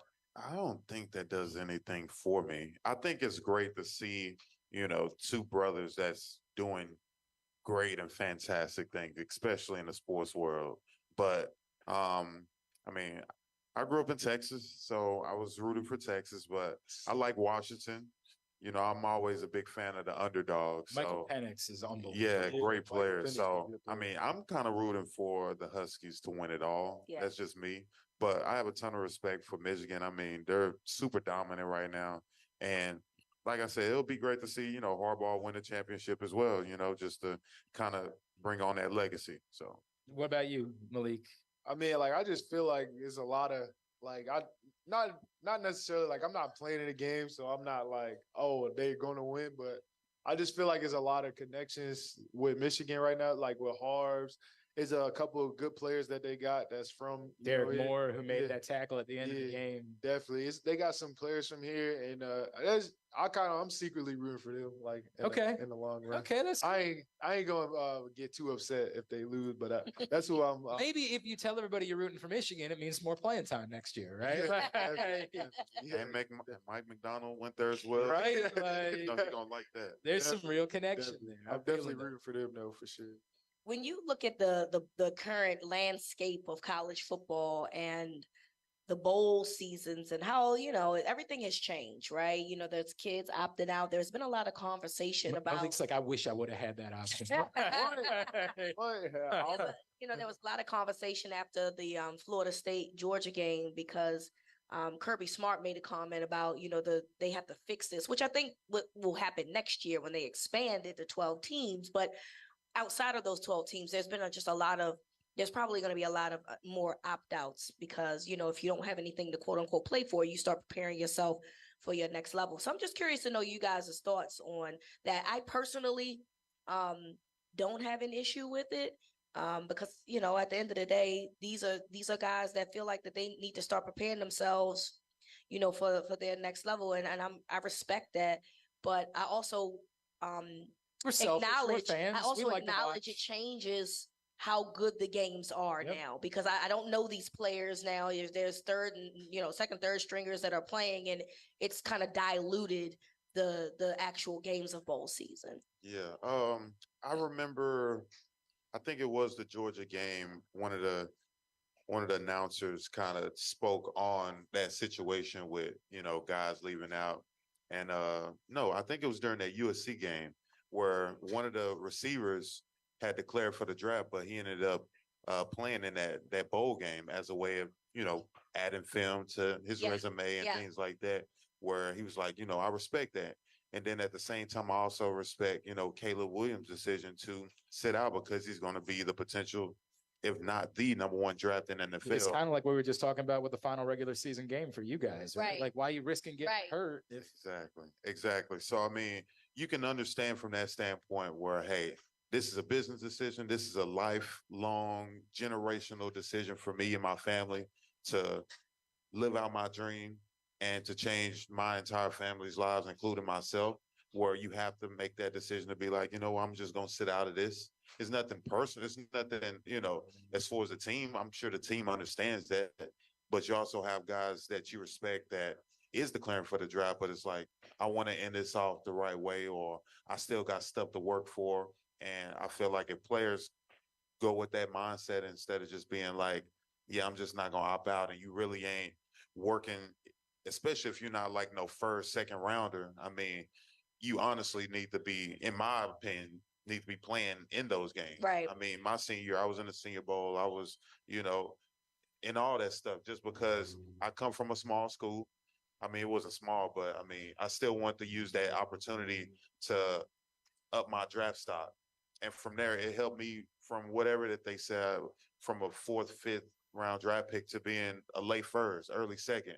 And I can definitely tell you, being in those little things helped me, in the long run. So I just feel like, guys, unless you're a first or second round draft pick, solid, like, for sure you're going first and second round. Like, I feel like you need to be able to play those games to continue to help your stock and get you to where you want to be. So. I think we all agree the real football programs end up winning their bowl games, even if their guys opt out. Shout out the University of Maryland. Like the real football programs are still out here winning bowl games, taking out Auburn. Yeah. Have you ever heard of them? Yeah, that was good, man. So some of us, real programs. That's what I'm talking about. Absolutely. Hey, what company has the expertise and technology to make your home substantially more energy efficient, comfortable, and even virus-free? It's AJ Michaels Heating and Air Conditioning in Baltimore and Annapolis, ajmichaels.com. Those words, Coach Tyus, came up in the last segment. I've been meaning to ask you this all year. As you've, unfortunately, the last couple of years, not been able to be on the field as much, seeing it from a different place, has those thoughts crossed your mind? I'm not talking about anytime soon, but like the idea of maybe coaching, maybe scouting, maybe something like that down the road, like just watching from a different way in a different place. Have you thought about any of that? I really haven't, but maybe I can kind of sense myself kind of, you know, looking at those things now that I'm thinking about it, just as far as, you know, the scouting part, you know, just seeing certain type of guys play and just potential and, you know, just seeing plays from, you know, from the sideline and seeing what can happen or, you know, even from my position itself, just being an outside linebacker and seeing, you know, Malik and other guys play that position, knowing what's being called and me putting myself in that situation is like, okay, I see this coming. This is what needs to be done to make this play work out for us. And you see the good and the bad sides of it. And from there, like I'm always there to, you know, help critique those guys and, you know, just whatever in a way to help. And, you know, me thinking about it now, I mean, that can be a possibility, you know, in the future. But I haven't really just thought. No, I get it. You got other goals. Like I understand. I'm not trying to like No, push you into I know retirement. that. I know that part, but I'm just saying from a coaching standpoint, I really just haven't thought about it, honestly. But I mean, that could be something. I've talked to some other guys who are like, bro, I can't do that. These guys are working 14 hours a day. No, and I see it, and I'm like, man, that's the part where I'm thinking, I'm like, man, I don't just feel like sitting in no desk for 14 hours looking at film. Sleeping in the office. Exactly. Yeah. I don't know if that's me. Yeah, right. I think I'm good too. Yeah. I think I'm all right in that department. All right. So the other thing you did mention it a second ago, it is Steelers week. It is. Or hate the Steelers week. It is. The Steelers week. Or whatever F the you Steelers week if you want to put a little bit of hot sauce on it. Yeah. You know? I think this is one of the dumbest things I've ever heard. But there are people in this town who are like, I think the Ravens should not even bother trying on Saturday and try to knock the Bills out of the playoffs. Let the Steelers win and maybe the Bills stay out of the playoffs. Well, the Bills, ironically, the Bills still have an opportunity to win their own division. So sure forget do. all of that. Yeah, exactly. I mean, They control their own destiny. Exactly. Can you explain, because I try to do it, Rita tries to do it, tries to explain to people how stupid that thought process is. We're not NFL players. Can you please explain how insane the thought process would be of let's just go ahead and purposely try to lose this game? No, that's wild, honestly. That's how you get hurt. Especially against the Steelers. Like, you don't purposely lose against the Steelers. Thank you. I'm way more interested in the Steelers not making the playoffs to the record. Me too. Like, what are we talking about? And you being the one to be able to do it, to knock them out. It feels like the cherry on the top. Absolutely. Because, I mean, not too long ago, they did that to us where we were trying to get in the playoffs and they beat us That's out. a fact. I mean, that's just... We've had our Christmases ruined. Exactly. So, I mean, I want to return that same favor, man. Malik, what would that mean to you, right? Like, if you get to watch their faces after y'all just eliminate the... Malik, of course, knows the F the Steelers as much as anything. I'm not gonna lie. I still remember Christmas Day being mad because Antonio Brown getting the ball. Yeah, We don't like talking. We try to not say that name. We remember. I remember that, but I mean, like, even as a competitor, like you never gonna go out there and just like lose. like even like if you know the guys in our locker room and you know the Ravens in general, like they wouldn't even bring in somebody with that kind of mindset. So you know whoever's out there and they're gonna give it their all. Like you can guarantee that for sure. No doubt about it. All right, and I mean at the same time, whoever the Bills would play, like I'm sure it'll be, I don't know. Was it it was one of the teams in the AFC where it'll be a pretty good battle. Dolphins. So, I mean, they play the Dolphins. Yeah, like They play the Dolphins for the division on Sunday. Yeah, they'll pretty much beat themselves out. So you ain't got to worry about it yourself. Yeah. There you go. Just let them do what they got to do, and then whoever we play, you know. And we repeat. Exactly. F the Steelers. Exactly. That's right. Exactly. Make some noise for Tyus Bowser, Malik Hamm, ladies and gentlemen. Hey, the Ravens are still just the second choice to win it all. Get them at plus 350 at Superbook. If you believe that another Purple Festivus is coming, download the Superbook app, visit superbook.com. Use the code GlennClark23 when you sign up. Receive a same-day first bet match up to $250. Win or lose from Superbook. And remember that if you or a loved one has a gambling problem, call 1-800-GAMBLER or visit helpmygamblingproblem.org for free confidential services. I love that, by the way. What? I love that There's still some disrespect. Vegas know what they're doing. They just they know what they're doing. They y'all know the don't Ravens don't like the hang on. disrespect. We didn't really talk about San Francisco. We didn't They didn't respect you guys, at all. and And that's everybody. why I think that they know what they're doing. Yeah, right. Keep that disrespect coming. Hey man, we just let y'all talk. You know what did Roquan say? We talk with our pads. Yep. 100%. Yeah, man. Keep the that's how we receipts. move. Talk with our pet. 100%. That's how we move. Malik, thank you so much for coming out and hanging out with us tonight. I appreciate y'all. It's been an honor for real. It's been nice. We've been trying to make this happen all season long. We love Malik. He's awesome. Yes. And, as much as we love everybody, it really does mean more to us when we see one of our own living out dreams and getting that opportunity, man. So it's incredible to see. Yeah, and we wish you so much success here in Baltimore, hopefully in 2024 and beyond. Oh yeah, for sure. Appreciate that. Tyus, love you, bro. Love you too, man. Always appreciate you. Don't know if we're going to be able to pull it off in the playoffs. We're not giving up hope that we couldn't do another show. We just don't have anything scheduled at the moment. So stay tuned. If we can make something happen, we'll make something happen. And who knows, maybe a live show in Vegas, right? Like That's what I'm praying for. That would be nice. Yeah, that'd be pretty dope. Tyus, would you be interested in doing a live show in Vegas? Absolutely. I love this. Absolutely. I love this. All right, let's put that tentatively in our calendar. I like that thought process. In pencil, just to kind of speak it into existence. Thanks to everybody for coming out all season long. Thanks to Mothers, PressBox, Grade 8s, Superbook, HelpMyGamblingProblem.org, and AJ Michaels. For Rita and Tyus, I'm Glenn. This has been the Tyus Bowser Show.